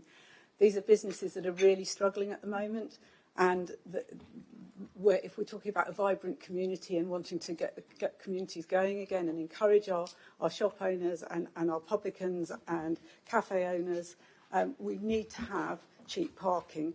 And I do feel it's a really detrimental and backward step that we're looking at increasing parking charges, because it will force people to go elsewhere. If they can't park easily and cheaply, they will go to out-of-town shopping centres increasingly, or to the cafes that are on the roundabouts on the edges of towns, and they won't go into our towns to park. So I think that's something that we really should give some further consideration to. And I know it's something that Councillor McIntosh as well has raised over the years. It's something that's very important. So thank you for giving me the opportunity to raise that. Thank you very much. Councillor Gwynfor-Thomas. Thank you, Chair. It was just to develop the points that the leader made in relation to the Fire Authority. I thank him for not being critical of that levy increase. It was a large increase this year, and I thank you for that understanding. There hasn't been too much pushback from this authority on that, while other authorities have. Just to clarify one point is that during the budget round this year, the support grants for the Fire Authority, which came direct from Welsh Government, were removed.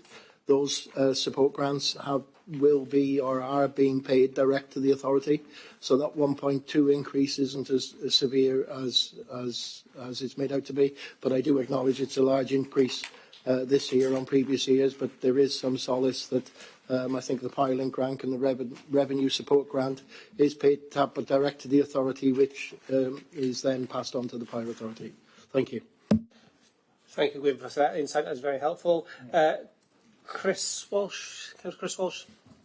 Thank you, Chair. As a new member of this council, I've sat here and heard a number of different viewpoints being presented, and people saying that this budget hasn't had due process or due scrutiny. But from the nature of the questions that are being posed, it gives a completely different presentation, because they know the detail, but what they are not happy to go and acknowledge in some cases is the fact that Councillor David and Jane and her team have done a remarkable job. They've come up with a balanced budget, and that is not only in part credit to them, it's also credit to the hard work that the workforce behind the scenes are doing, because they have been facing the challenges on a day-to-day basis, and they have delivered on what they needed to deliver on, and they put proposals together to be able to demonstrate how we can live within our means going forward. The challenge in the next 12 months or so are going to be hard, but it's not about cutting, it's about changing. And I think that it's a leader that is flexible and adaptable, and knows that they need to change and go in a different direction. That's what Councillor David and through Councillor James is starting to do with this new administration and this new cabinet. And I think it's a credit to you that you come up with a balanced budget with the challenges that you set out on page 13 of 3.22 of those issues of raising inflation and the other parts of it too. I sit on 4 main groups: Finance Panel, the Health and Social Care Committee, the Economy and Residents, and also Audit and Governance. And I have had papers after papers that have been scrutinised to the hilt. And I do not feel it's been soft touch. It has been really robust. And the questions coming from opposition parties today are credit that this budget has gone through its scrutiny.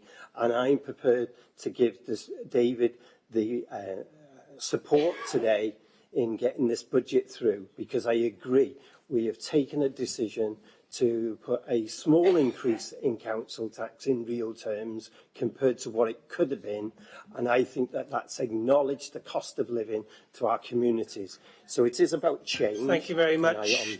Yeah, your 3 minutes is up. Okay. Councillor Aled. Thank you, Chair. Just for clarity, the council has set a balanced budget every year. We've been here for the last how many years, and it's always a huge workload, and I must extend my thanks to Jane and her team as well. A huge amount of work is done every year.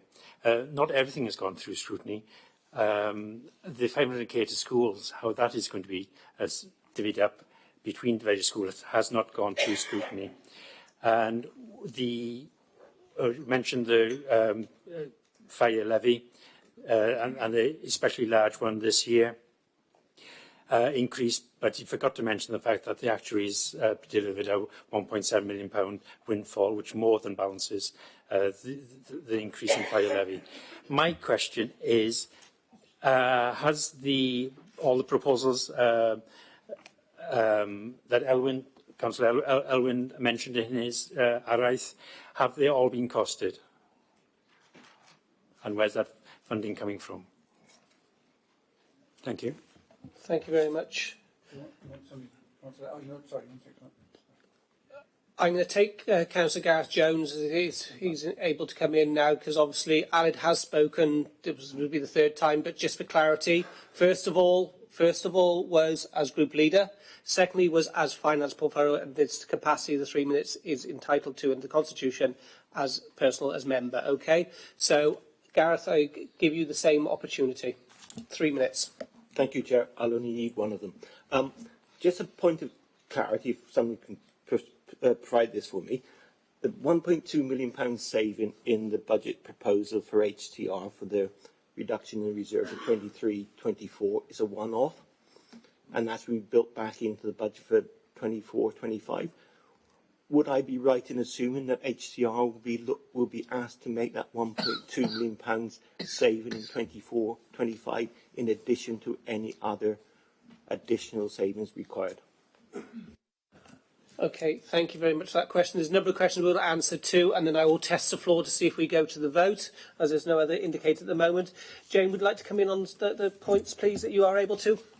Yeah, I'll just pick up on the latter one about the saving put forward by HTR. Yes, it is removed as such in terms of the FRM, but as you'll all be aware, we still have a significant gap on that year of over 10 million, and at this point in time, we don't know where that gap will fall in terms of services and what proposals will be coming forward. So that is work that we'll be starting tomorrow. Thank you very much. Portfolio holder, would like to come in on the comments, please? Thank you, Chair. I'd just like to address some of the comments that were made by Councillor Jeff and Councillor Chris. Just say that I share your comments, and I'd just like to reinforce the comment made by Councillor Chris regarding the sterling efforts by our staff to help us through this current crisis, and it's good that we are recognising that, because that's very, very important. The comments made by Councillor Jeff and indeed by Councillor Chris around the need for change, that in fact is one of the key paragraphs within that detailed report, and we've started talking about what we're calling reimagining powers, and that is all about change, and we are working very, very hard to set up a programme where we'll be able to start to deliver appropriate change within the county so that we can deliver better services at less cost, because the funding envelopes over the coming years are going to reduce. There's no doubt whatsoever about that if you look at the current economic forecasts and the messages that are coming out of Welsh Government and central government for that matter. We are considering, we are going to hold a workshop, hopefully sometime late in March, for all members around the Reimagining Powers programme, because it's not something that we can deliver as a cabinet. We need all your input. But if we don't deliver it, we've got major problems ahead of us. We've got to change. How we implement that change, we've all got a role to play in that, and we need your input to achieve it. But it's absolutely essential going forward that we do change. Thank you, Chair. Thank you. Is there any other comments from the 2 points raised? James? There was an issue raised by the Leader of the Opposition around the commitments made by the administration, the response of the administration to suggestions made by the Leader of the Plaid Cymru Group. All but one of those have no budgetary implications for the Council. They're matters of policy, and they're actually matters of policy which we enthusiastically embrace. The other does have a budgetary implication with regard to the ESI Eisteddfod, and the funding mechanism for supporting the Eisteddfod is still under discussion between within the Finance Department, and indeed the Leader of Plaid Cymru Group will be involved in those discussions as well. So yes, it's a fair question. The actual funding mechanism for that has yet to be identified, but it is a commitment that the ES will be supported with that amount of money. I don't know if Jane would like to expand on that, because I haven't been involved in those direct discussions, so please. Only to confirm that the line does feature in the future year of the FRM, so it is there, yes. Thank you. Councillor Peake, Portfolio of Education. Yeah, again, in just response to Councillor Allard's comments, we have taken the amendment through school scrutiny panel. In that panel, we gave a commitment that the exact terms as to how this funding would be administered would go through that panel. We actually gave the same commitment to Schools Budget Forum. I think the important thing here is that this amendment needs to come forward to put the money in place. It's quite common at the end of a financial year to see grants or other additional funding come through, which cannot be fully outlined in time for the to be presented completely at the budget session and then come through afterwards. They've not always come through and gone through scrutiny. This one will. I can give you that firm commitment now and have the full endorsement of the rest of the Cabinet and officers in saying that. Thank you very much. There was a comment around car parking. Is anyone wishing to comment on that? Councillor Jackie? Yes, thank you for raising the issue. Yes, it was another one of those decisions that was very difficult to make. But the way we came down on that in the end, actually the overall parking charges are less than inflation if you look at them as a whole. There is one that is raised by 150% and it does look very challenging, but you'll see that's for short stay parking. What we decided to do after a long conversation about this is to look at the level of time that people park. And if you've got a car parking permit or you're parking over 4 hours in the day, that's probably because you either work in an area or you need a parking permit for some reason. We decided not to make any rises at all in those two charges, but to look at the lower rates, and felt that this was probably the best way of doing it. We were challenged with making a 50%, a £50,000 saving, and we believe the way that we've delivered this will achieve that £50,000 saving. Thank you. Councillor Peters, a point of order you wish to come back on? Can you make it short, please? Yes, please, Chair. From here, I'm just on what Councillor Jackie said there.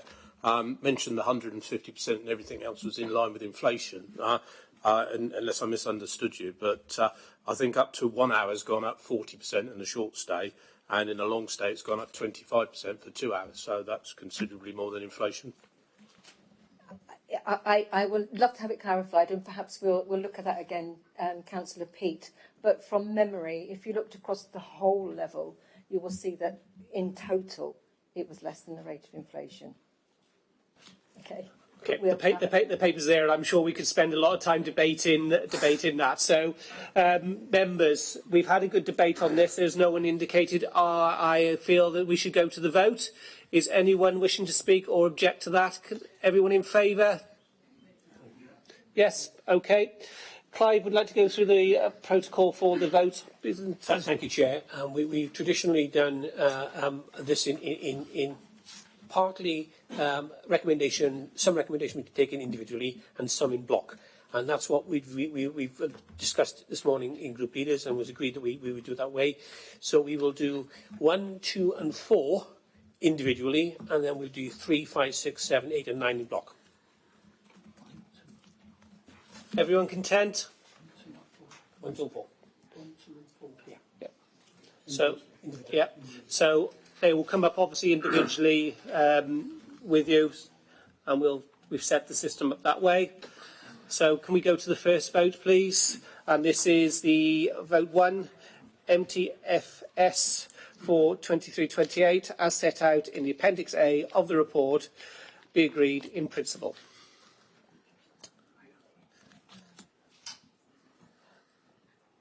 That is now in the chat box. Please vote accordingly. Anyone who's unable to, I will come to them after I've closed the vote to take your verbal recording.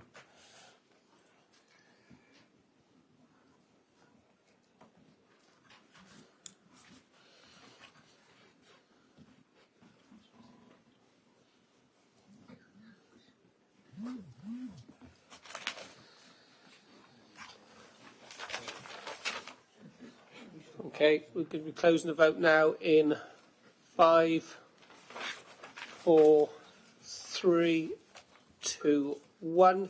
Can we close electronic vote, please? Thank you very much. So we've received 56 responses. People who are unable to record electronically, please indicate. Sorry, I need to switch my screen. So, Councillor Gareth Morgan? 4. 4 recorded, thank you. Councillor Jeremy Pugh? 4. 4, thank you. Councillor William Powell? 4. 4, thank you. Yep, sorry. 4. 4. Any at home, Chair? There is no indications of anyone at home. In light of that, I will look to close the vote overall. Can we close the vote, please, officers? And Clive, can you read the result, please?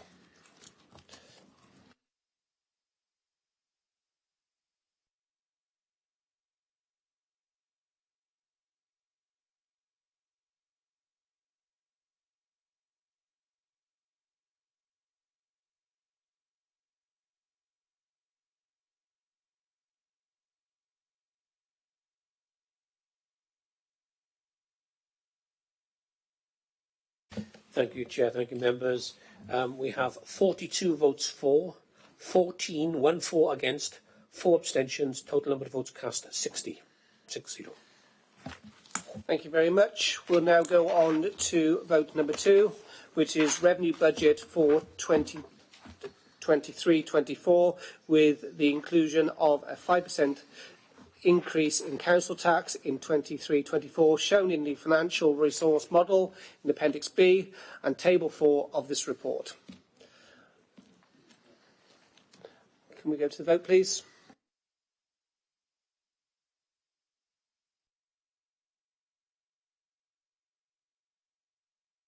Sorry, members, just technical issue we're just resolving.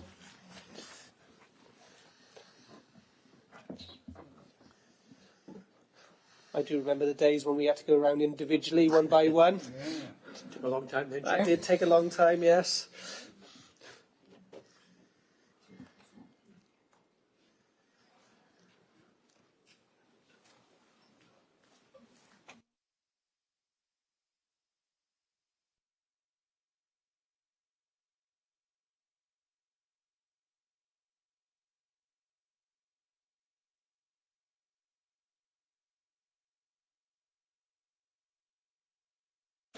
Okay, members, it is now in there, and budget vote number 2. Again, if you're able to vote electronically, please do so, and I will close the vote and then come to those who are unable to.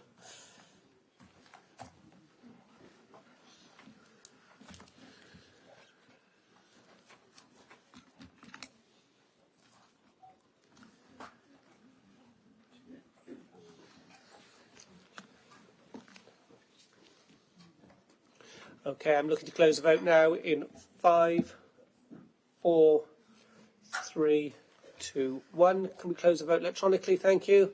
57 votes received. Those unable to vote electronically, Councillor Gareth Morgan? 4. 4, thank you. Councillor Jeremy Pugh? 4. That's vote recorded at 4. Councillor William, you voted? You voted, okay. Is there anyone else? Breeze. Sorry, thank you very much. Councillor Benjamin Breeze, if you'd like to come in, please. Against. Against, thank you. Can that be recorded, please, officers? Apologies, I'm running 2 screens on one here, so. Okay, I will now look to close the vote. Officers, can we have a result, please?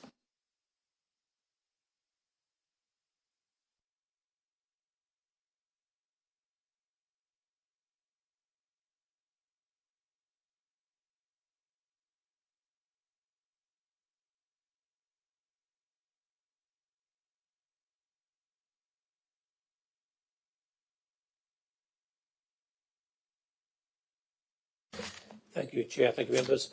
41 for, 18 against, 2 abstentions. Total votes cast 61. Thank you very much. That is passed. We'll now go on to item 4. Clive, that's correct, yes? Recommendation 4, yes. Recommendation 4, which is fees and charges register in Appendix D and E.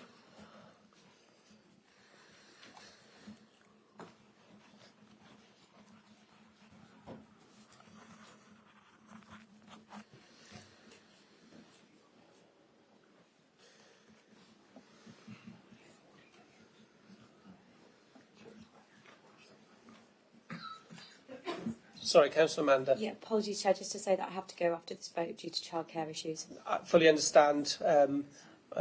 Totally understandable. It is half term, and I thank you everyone for their attendance today.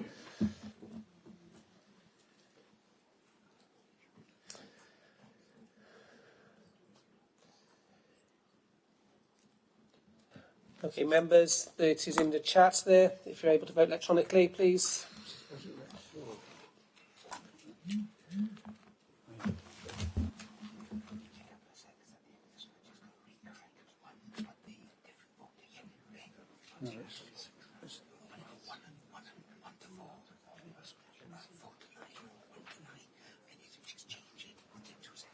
Okay. The wrong box has come up on the screen.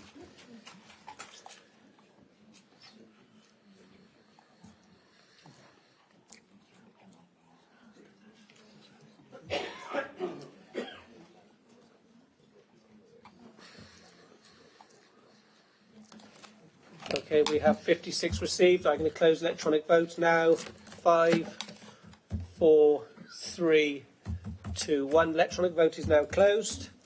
Thank you. Again, those unable to verbally, verbally, please, Councillor Gareth Morgan. 4. 4, thank you. 4. 4, thank you. Sorry, was that? Sorry, Jeremy Pugh. Councillor Jeremy Pugh. Leader? 4. 4. Okay. Is there anyone else unable to vote electronically who wishes to have their vote cast?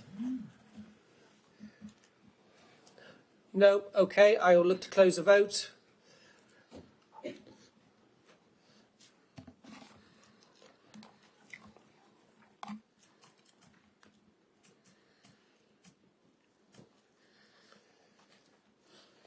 Clive, again, if you can read the results to this, please, when they're available.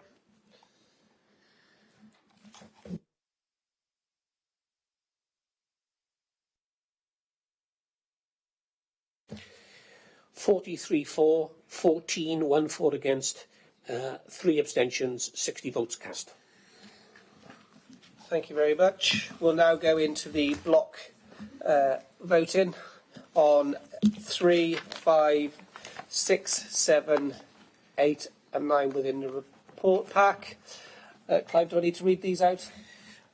Chair, can I just remind members that insofar as recommendations 8 and 9 are concerned, really at the start of the meeting, the Portfolio Holder for Finance indicated that there was a typographical error in those, so there are certain amendments to them. So I'll take the liberty, Chair, just to read them all out for complete clarity. Yep. So number 3 is that any additional funding received following publication of the local government final settlement will be applied in the budget as prescribed. Number 5 is that the capital strategy and capital programme for 23-28 shown in Appendix H is approved. That the minimum, number 6, that the minimum revenue provision settlement as set out in Appendix H is approved. Number 7, that the Treasury Management Strategy and the annual investment strategy in Appendix H is approved. Number 8, and this is where the slight typographic error was, the authorised borrowing limit for 23-24, as required under Section 3, subsection 1 of the Local Government Act 2003, is set at £490 million, and the operational boundary is set at £476 million, as set out in Section 3.97 of this report. And the 9th recommendation is that the prudential indicators for 23-24 are set out in sections, and this is again a further typographical error, sections 3.93 to 3.100 of the report, and Appendix H are approved. Thank you, Chair. Thank you, members. Thank you very much. If you just bear with us one moment, officers are pulling this together.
Okay, members, that is now dropped into the chat stream, if you're able to open it and vote, please.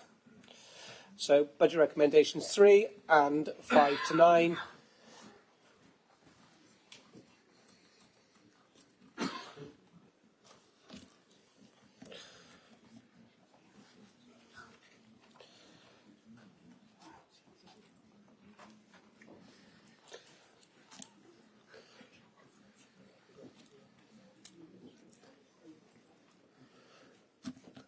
Okay, members, look to close the vote now in 5, 4, 3, 2, 1. We'll close electronically. Thank you. Thank you very much. 59 received. Those unable to electronically, please indicate. Councillor Gareth Morgan. 4. 4, thank you. 4. Thank you very much. Okay, did you get that as well? Yes. Yep, okay. So Councillor Jeremy Pugh was 4, all recorded. I will now look to close the vote. Vote closed. Thank you, officers. If you can tally the result, please.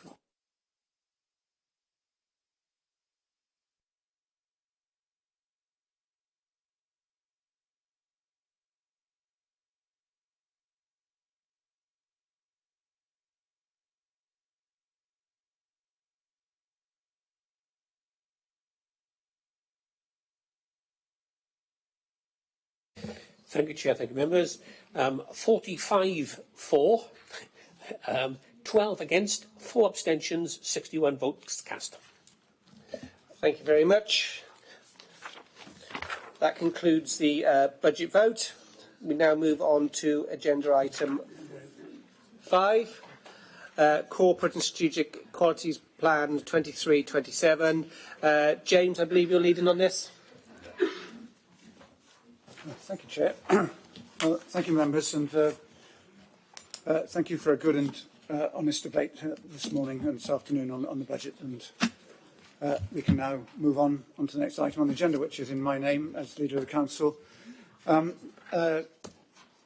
It seems like a long time ago, but members will recall back in May at our first meeting when you very kindly decided to put me in the place of Leader of the Council, that I said that I wanted to develop, one of the first things we had to do was start developing a corporate plan, and that I would wish very much that corporate plan be a plan for the whole Council, not be one driven just by the desires of the administration that I was putting together at that point. And I meant what I said, and we did put in place structures to enable the engagement with members as widely as possible and as deeply as possible. And I know that did mean a great deal of extra work for officers in particular, and indeed members, and I'm grateful for the efforts that were put in to facilitate that, because it was a logistical nightmare, I think, to be honest, and I apologise for imposing that, but I do think it was important that we did as much as we could to create the consensus that I so desire, that we can reach over our major decisions, and not just ones we've taken already, but ones to come, I have to say, as much as we can work together on those.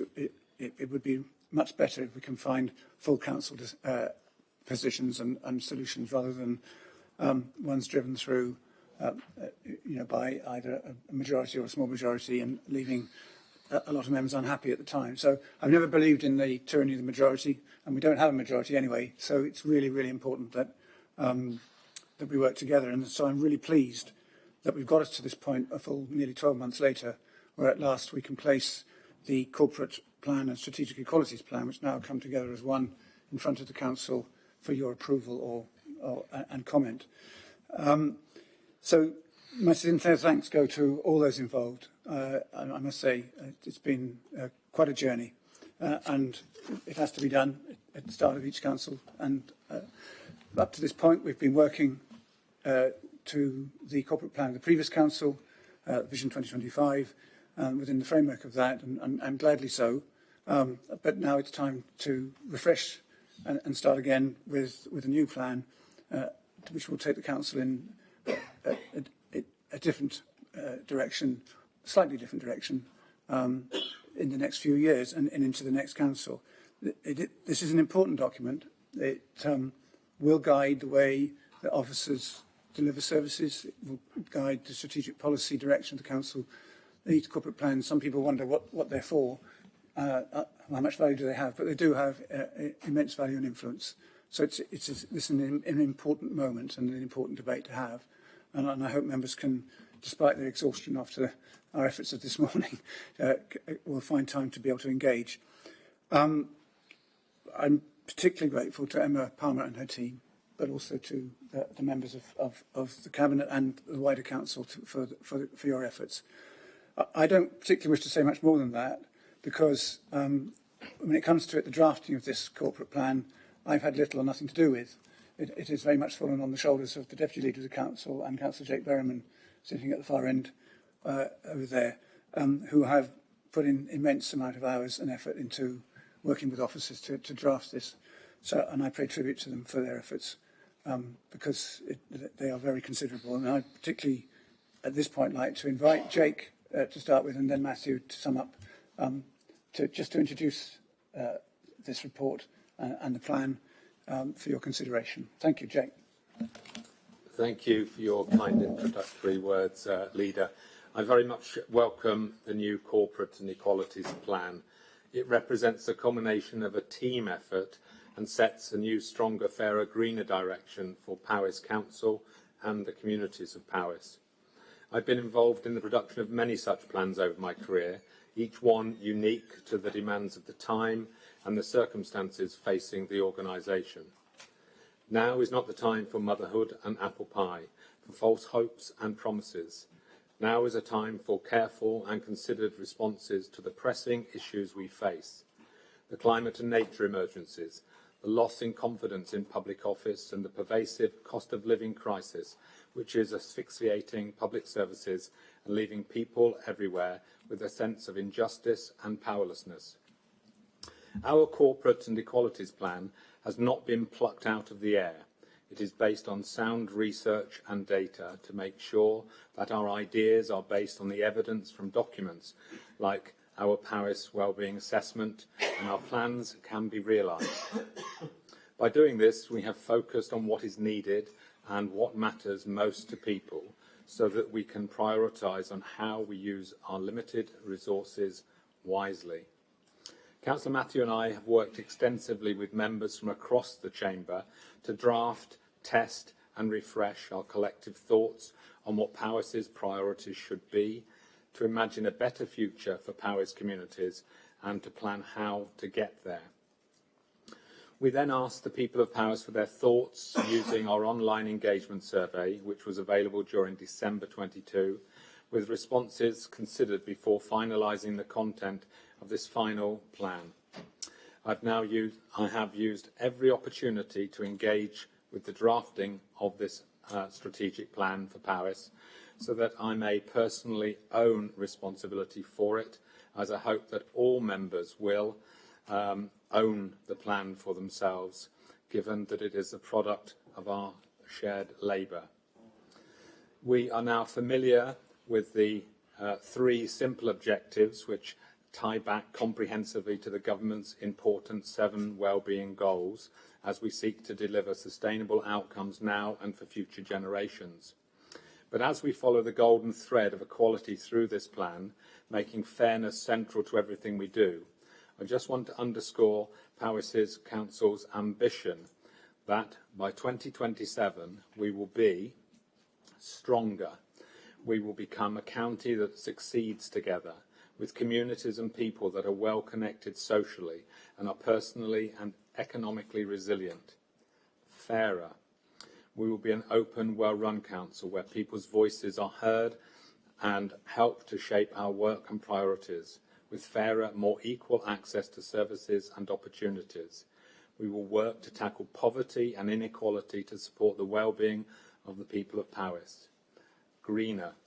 We want to ensure a greener future for Powys, where our well-being is linked to that of the natural world, and our response to the climate and nature emergencies is at the heart of everything we do. And in terms of my own portfolio for a connected Powys, I'll be focusing on and rethinking services, prioritising them to respond to the Council's new ambitions and to deliver its objectives. To give just one example, I will model our new local development plan to help shape the future of a greener Powys, outlining opportunities for future development and land use in the county, making sure that our policies and decisions made under the new plan consider the impact to the planet, that housing is built in areas where people need them and want to live, and that services are provided in ways that support community resilience. Like all plans, the Corporate Inequalities Plan will need to be carefully monitored and kept current. But if coupled with the transformation agenda it describes and the integrated business plans that follow it, I do feel that it is the right plan in the right place at the right time, and I wholeheartedly endorse it to members today. Thank you very much.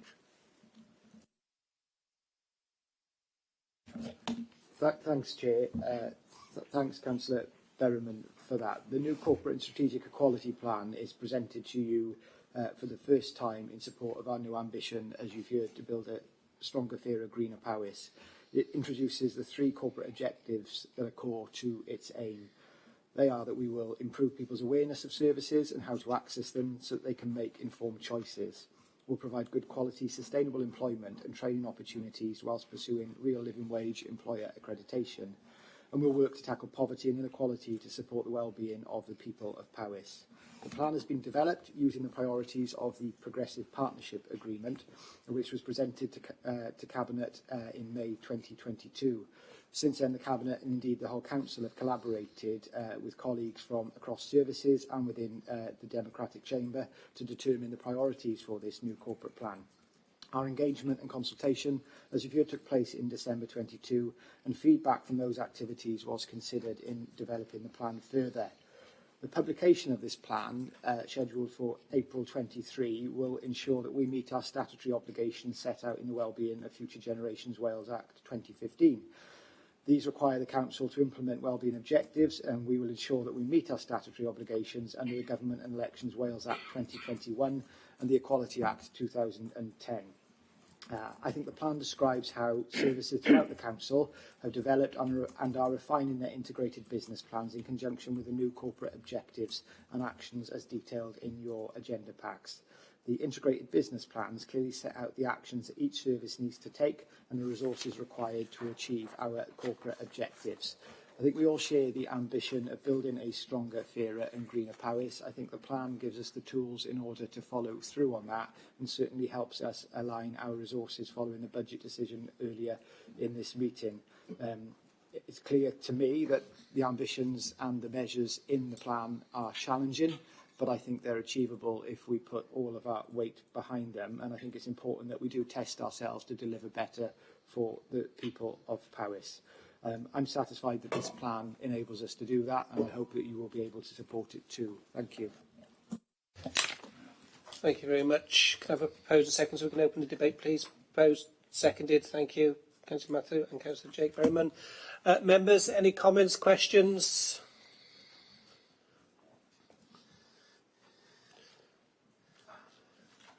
No? Oh. That's fine. Okay, Aled has got his hands raised, so would you like to come first, Gwynfor? You can argue amongst yourselves and exchange the argument with me. Aled. Just a quick question. The budget session was referred to this morning, and there's a clear disconnect. Getting to zero carbon by net zero by 2030 is going to be an expensive process. To get our fleet HDR, fleet zero carbon or transfer to battery technology is going to be extremely expensive. How does that stack up with the fact that you are reducing the investment in our fleet going forward? And a slight second question about the access to services in the really rural areas. That's a deep concern to me. There's a lot of reference to towns and stuff here and villages, but there are huge tracts of our communities which are really deep rural, and equality of access to services is a big one. I don't see much reference here, but. Okay, thank you. Would someone like to answer that, or shall I take a few questions first of all? What would you like to do? Chair, it's up to you. With your hands. Let's have a response. Well, so there's the two specific. Well, one specific thing around the investment. The investment needed to get us to net zero by 2030. I don't think we should lose sight of the costs of not getting us to net zero by 2030. Clearly, if investment can be made in, and it is happening, and I do not have the detail that the portfolio holder would have on this issue around the conversion of the fleet, for example, from away from fossil fuel powered vehicles to gas and electric. Jackie Charlton can provide those details, which I can't. But that there is some cost to that, but there's also pretty significant savings once you achieve it. A bit like buying an electric car. Now, if you buy an electric car now, yes, it's more expensive, but actually within quite a short period of time, the amount of money you save, even with electricity prices as they are, in running it is very significant. So I think the cost of not doing this will far outweigh the costs of staying as, of not trying to achieve it. So that's a more general point. The portfolio holder can fill in the detail. I can't provide that level of detail here. I don't have it in front of me, and I think it would be a bit difficult for me to do that just off the cuff. But just to say and to reassure that it's something that we're looking at now. It's not something that we've suddenly decided that, we're going to need to look at it at some point in the future. We're looking at it now. We've been looking at it. We're looking at addressing what happens at the moment in our depots, because if we had more electric vehicles in our depots, we actually haven't got the charging points. So we're looking at the infrastructure to make sure that we can do that. Just to say, it's not just our council are delivering on this, or will be expected to deliver on this. It will be expected to be delivered across Wales and across the UK. We're all being tasked with making sure that we don't have diesel and fuel cars, fossil fuel cars, by a certain date. But we've been tasked with to make sure that we can get different types of vehicles in place. It's not something that's going to be easy, but again, we've got mechanisms in place which I think will help us to do that collaboratively across regions. We're working very closely with Ceredigion and looking at transport and looking at the way that we're going to look at the circular economy as well. These are all things that are really interesting, really exciting and really innovative. And yes, there will be a cost to that, but I think that what we're looking at is there is going to be a green economy that we'll be looking forward to be able to attract money to come here, as will other local authorities as well, to ensure that their fleet complies with what we're expected to do by 2030. So I can't go into any level of detail, and the corporate plan doesn't go into any level of detail, but to be assured that it is something that we're already looking at. Thank you. I'll bring in the deputy leader now, and then I'll bring in Jake, and then I'm going to take a number of questions and come back again, because obviously there will be questions of this and it'll prolong the debate. So we'll just finish this first question off, and then I'll bring questions in. There's two questions there, Chair, if I may. I think there's one about access to services and one about net zero. So if we start with net zero, it's not a HTR issue, net zero, it's a whole council issue. And we have to, get to grips with that. Welsh Government have already said that they'll be providing a £20 million fund for local authorities across Wales to maintain focus on responding to the climate and nature emergency and contributing to net zero in Wales. And that's to be welcomed. We'll clearly get a share of that and we'll anticipate that. But actually, if we look at housing is a huge contributor to carbon in Wales. And we've already been working on that by applying for funding for retrofit to be able to ensure that we take a fabric-first approach to our housing stock in Wales, and particularly here in Powys.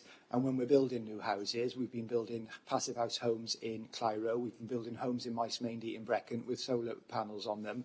We are taking steps to reduce the carbon footprint and the carbon emissions from our housing stock. But also we've got to take some of this strain as a corporate body as well, and you'll have seen we've reduced the temperature in our corporate buildings to help us reduce our carbon emissions, but also to help us reduce our spend. But we have to get real about the footprint of the corporate estate as well. Maintaining the number of buildings that we currently have isn't helping us reach net zero as a local authority, so we need to rethink how we do that. So please don't go down the argument, debate route of that this is a HTR issue and it's a fleet issue. It's much broader than that. You know that. We had this discussion at Finance Panel. You know that we're trialling, an electric bin collection vehicle, because if it can work in Powys, actually it can work anywhere. So we are helping Welsh Government find solutions and trying to innovate as we all work towards becoming net zero in the public sector. And just on the issue of access to services, it's always been a real challenge, I think, for Powys. We've always been the most deprived local authority in terms of access to services for our population because of rurality. I think we've got to stop seeing that as a problem and start seeing it as an opportunity to change and rethink the way that we deliver in a local authority setting. And I think the Reimagining Powys work, which I know you've been briefed on as leader of the non-executive groups, will help us to do that. We need to shift the thinking about why we can't do things and start thinking about how we change to do things, because I think it is absolutely possible to deliver good quality services in a rural setting, and I want you to come on that journey with us as we reimagine how we do it in Powys. Councillor Jake. Yeah, what I don't think we should do is get this conflate the budget that we have now with a plan that takes us across the lifetime of the administration, and indeed a target of net zero by 2030, which is obviously beyond the administration. So what we're doing is setting a direction, and we can't do everything in year one. So you will see things moving in a particular direction as we reimagine the service, make things, more accessible. For instance, doesn't mean taking services necessarily out to people right in rural areas. So just look at Objective 1. We will improve people's awareness of services and how to access them. We are investing all the time in more IT equipment. Many of our members today aren't in this room. They're contributing to this meeting from afar, helping us to cut our cost of carbon and reducing time and travel, being more efficient. So we can shift the way that we provide our services to operate in different ways and still improve access to those services. So you won't see everything at once, but it does set a sense of direction, and I do hope that we can put our collective imagination together to rethink how we do deliver services and break the mould of thinking we've done it that way, we've done it in place over there, and we need to continue doing that. But I thank for the question. Thank you. Councillor Gwynfor. Sorry, Alex. Can I just come back very quickly? We've had much discussion about this over the last 12 months, and that high-level group leader stuff is very high level, wasn't it, to be honest with you? There wasn't that detail there. But we haven't had a plan we need a plan on the page to say, and clear timelines on what we will achieve by certain dates. And we haven't had any of that yet. And I feel that the decisions made within the council this morning are a retrograde step, and it makes it even harder to achieve those aims. So that's... And I was using HTR because it's nice and easy. It's something you can grip. But £20 million will only buy you 50 electric rubbish collection vehicles for the whole of Wales. So, you need some sort of clear understanding of where we're going and what is achievable. Thank you. Thank you. Gwynfor, would like to come in, please? I'll take a number of questions and then we'll come respond. Yeah, thank you. It's a request for knowledge, to be honest with you. Public Service Board Scrutiny Committee. I'm unclear who sits on that. Who is the Scrutiny Committee for the Public Service Boards? It's just a simple question. Okay. Do you want to deal with that now? Do you want to deal with that now? Because obviously then we'll get into specific questions to answer. Well, I sit as the chair of the Public Service Board, as leader of the council, and the other statutory public bodies within the county sit as statutory members, and there are other members also sitting on the Public Service Board as well. Now, you ask a really pertinent question. What's behind it is, what does it do? What's it all about? And that, I think, is a really fair question. And one of the challenges the Public Service Board faces is disseminating its work, because it does have a very important role to play in planning the insurance of the well-being of the people of the county for the next coming decades. So, I mean, in terms of the detail of the membership and its roles and responsibilities, rather than having a long spiel now, I think it would be an opportune moment for members to receive an email outlining what the Public Service Board does, who's on it, and why it's there. And what its role Sorry, and James, you responsibilities are. misinterpreted my question. I fully understand the Public Service Board and who sits on it, but All it right. references in the document that a Public Service Board Scrutiny Committee, we as scrutiny chairs sit on there, and Yeah. we've been told we're observers. That doesn't reflect that we are a scrutiny committee of that Public Services Board, because I think scrutiny's got an important part to play in this and measure how the document is going. Yes. So, but I'm unclear who that Public Service Board committee is. We will bring in Wynne as Thank you. scrutiny manager to answer that. Thank you, Chair. At the moment, we have a PSB scrutiny committee which comprises a number of county councillors together with representatives of all the external bodies that form the PSB. Okay. That's the current situation, but you will have seen a proposal coming to council hopefully in March, which suggests that we change that, because we were formulated that on the basis of the model that was operating in Cardiff, and we thought it was quite a good plan to have everybody involved rather than us doing scrutiny to somebody else, if you see what I mean. So therefore, that's the format we had, but we're now suggesting that we change it, and it's totally made up of members of this council moving forward. And if that's agreed in March, that will be then implemented in May. That's great, because I think scrutiny will play an important part in this, and it'll help Aled in his measures. So that's great. Thank you very much.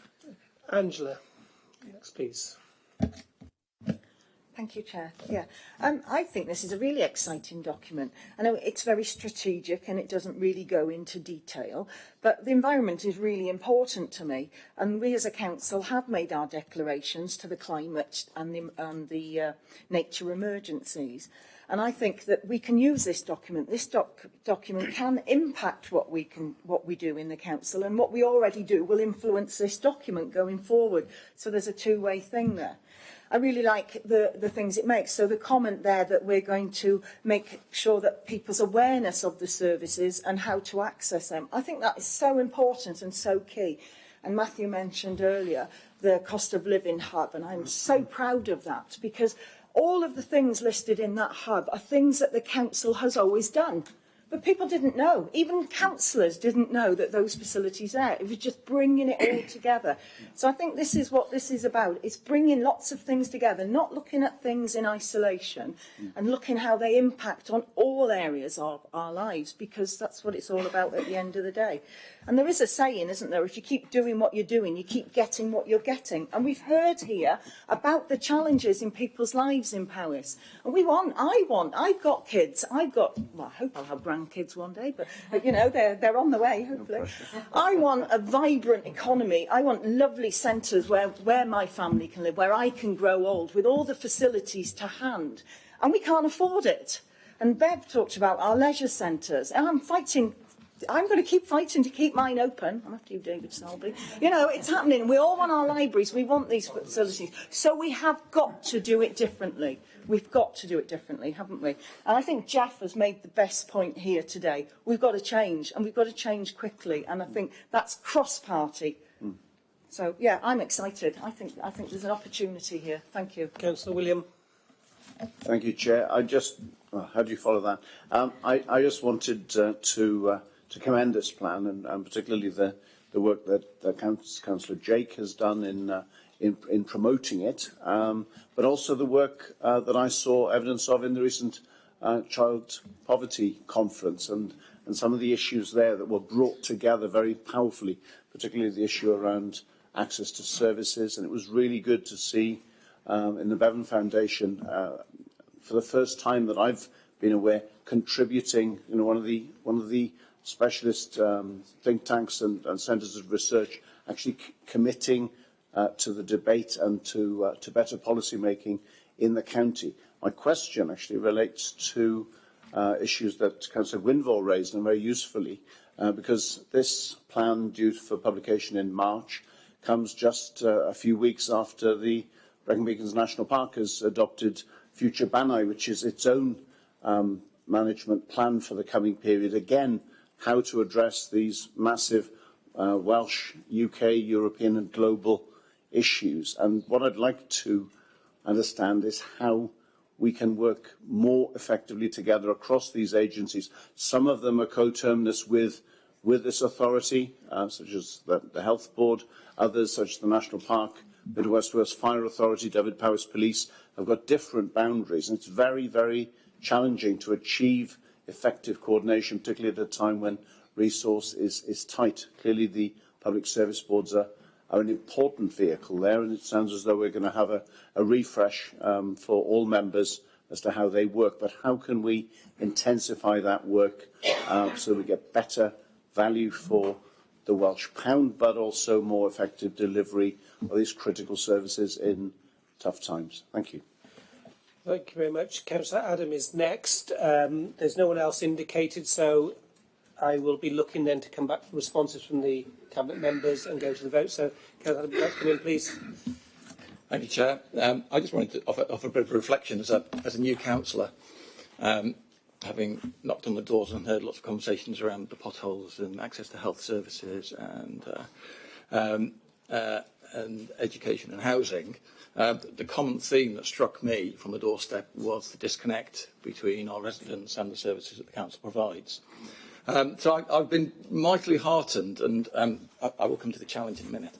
I've been mightily heartened about the way this has come about in terms of the input, even into the Progressive Partnership, from not just those in the administration, but from around the floor and those I've spoken to the process of openness and engagement that's got us this far. It is just a plan, yeah? It is just a high-level set of really good words that set the direction over the next few years. I did have a list of things to read off of all the things we've done so far, but you've ticked most of them off across the discussion so far, both in terms of poverty and poverty forum, in terms of living wage, in terms of, for my interest, climate and nature emergencies. So I think progress has been quite good. It's been very good. I think when we talk about change, I think it's the way of working that strikes me as most important. Yeah, what we do is deeply important. Yeah, and I'm absolutely with you, Aled. Let's start putting some numbers and some targets down. I don't think we want to shy away from knowing how well we performed and the progress. But actually, I think what heartens me most is how we're going about working. So I can reflect on how good I think it's been, and I can throw down the challenge, which is about to arrive when we start having, I really hate the word reimagining our services, it's dreadful. But I do think this idea of how do we derive a new compact between the residents of Powys and this council, I think is the most important thing we can achieve.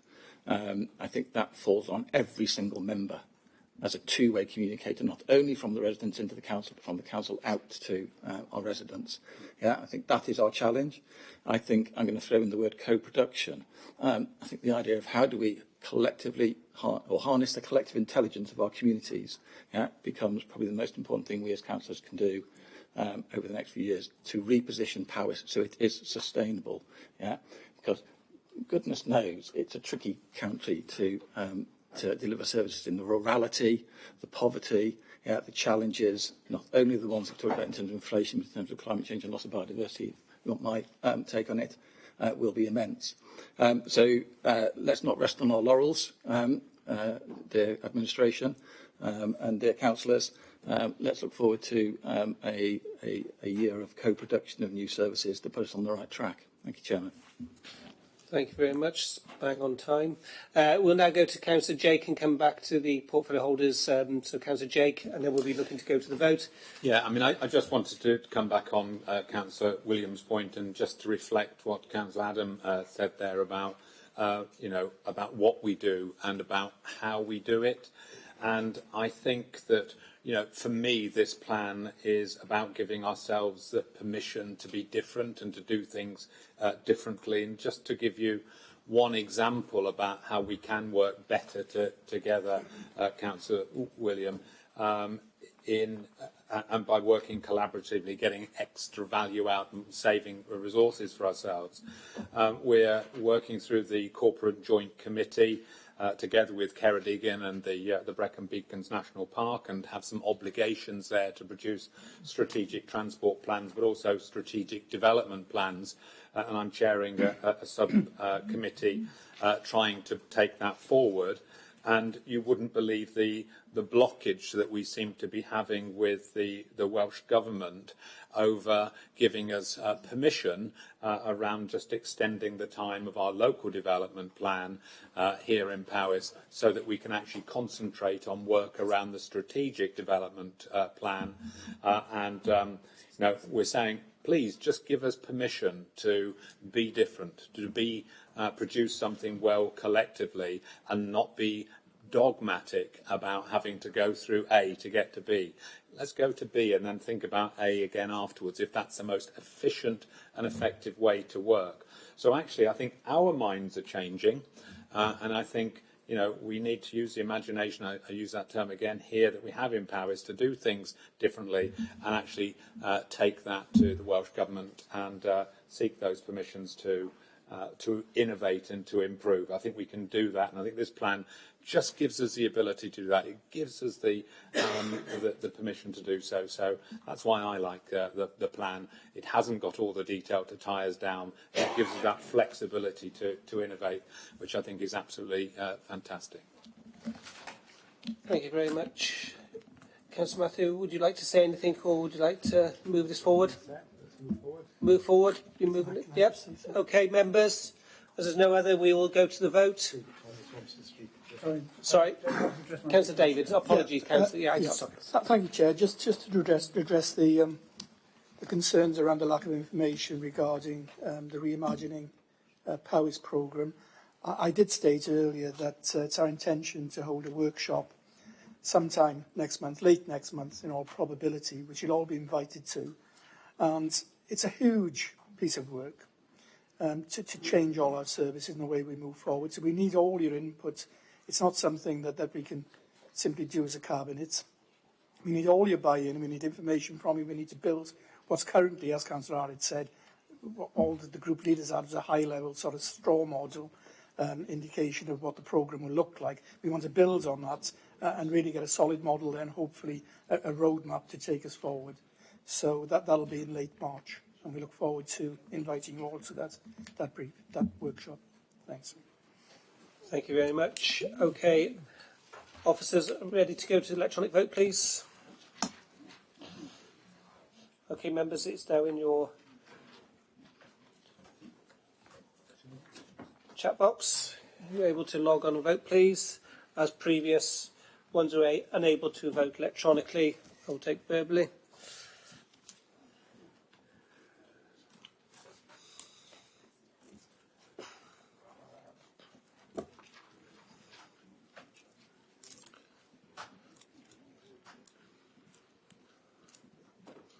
Okay, we look to close electronic vote now in 5, 4, 3, 2, 1. Can you close electronic vote, please, officers? Thank you very much. 55 votes recorded. Those unable to record electronic. Councillor Hugh? Unable to vote. Record 4. Thank you. Bryn? No, okay, thank you. 4. Councillor Gareth Morgan, 4. Thank you. Everyone else? Anyone else unable to record? Okay. We will close the vote then, please. Officers, can you tally the vote, please? Check.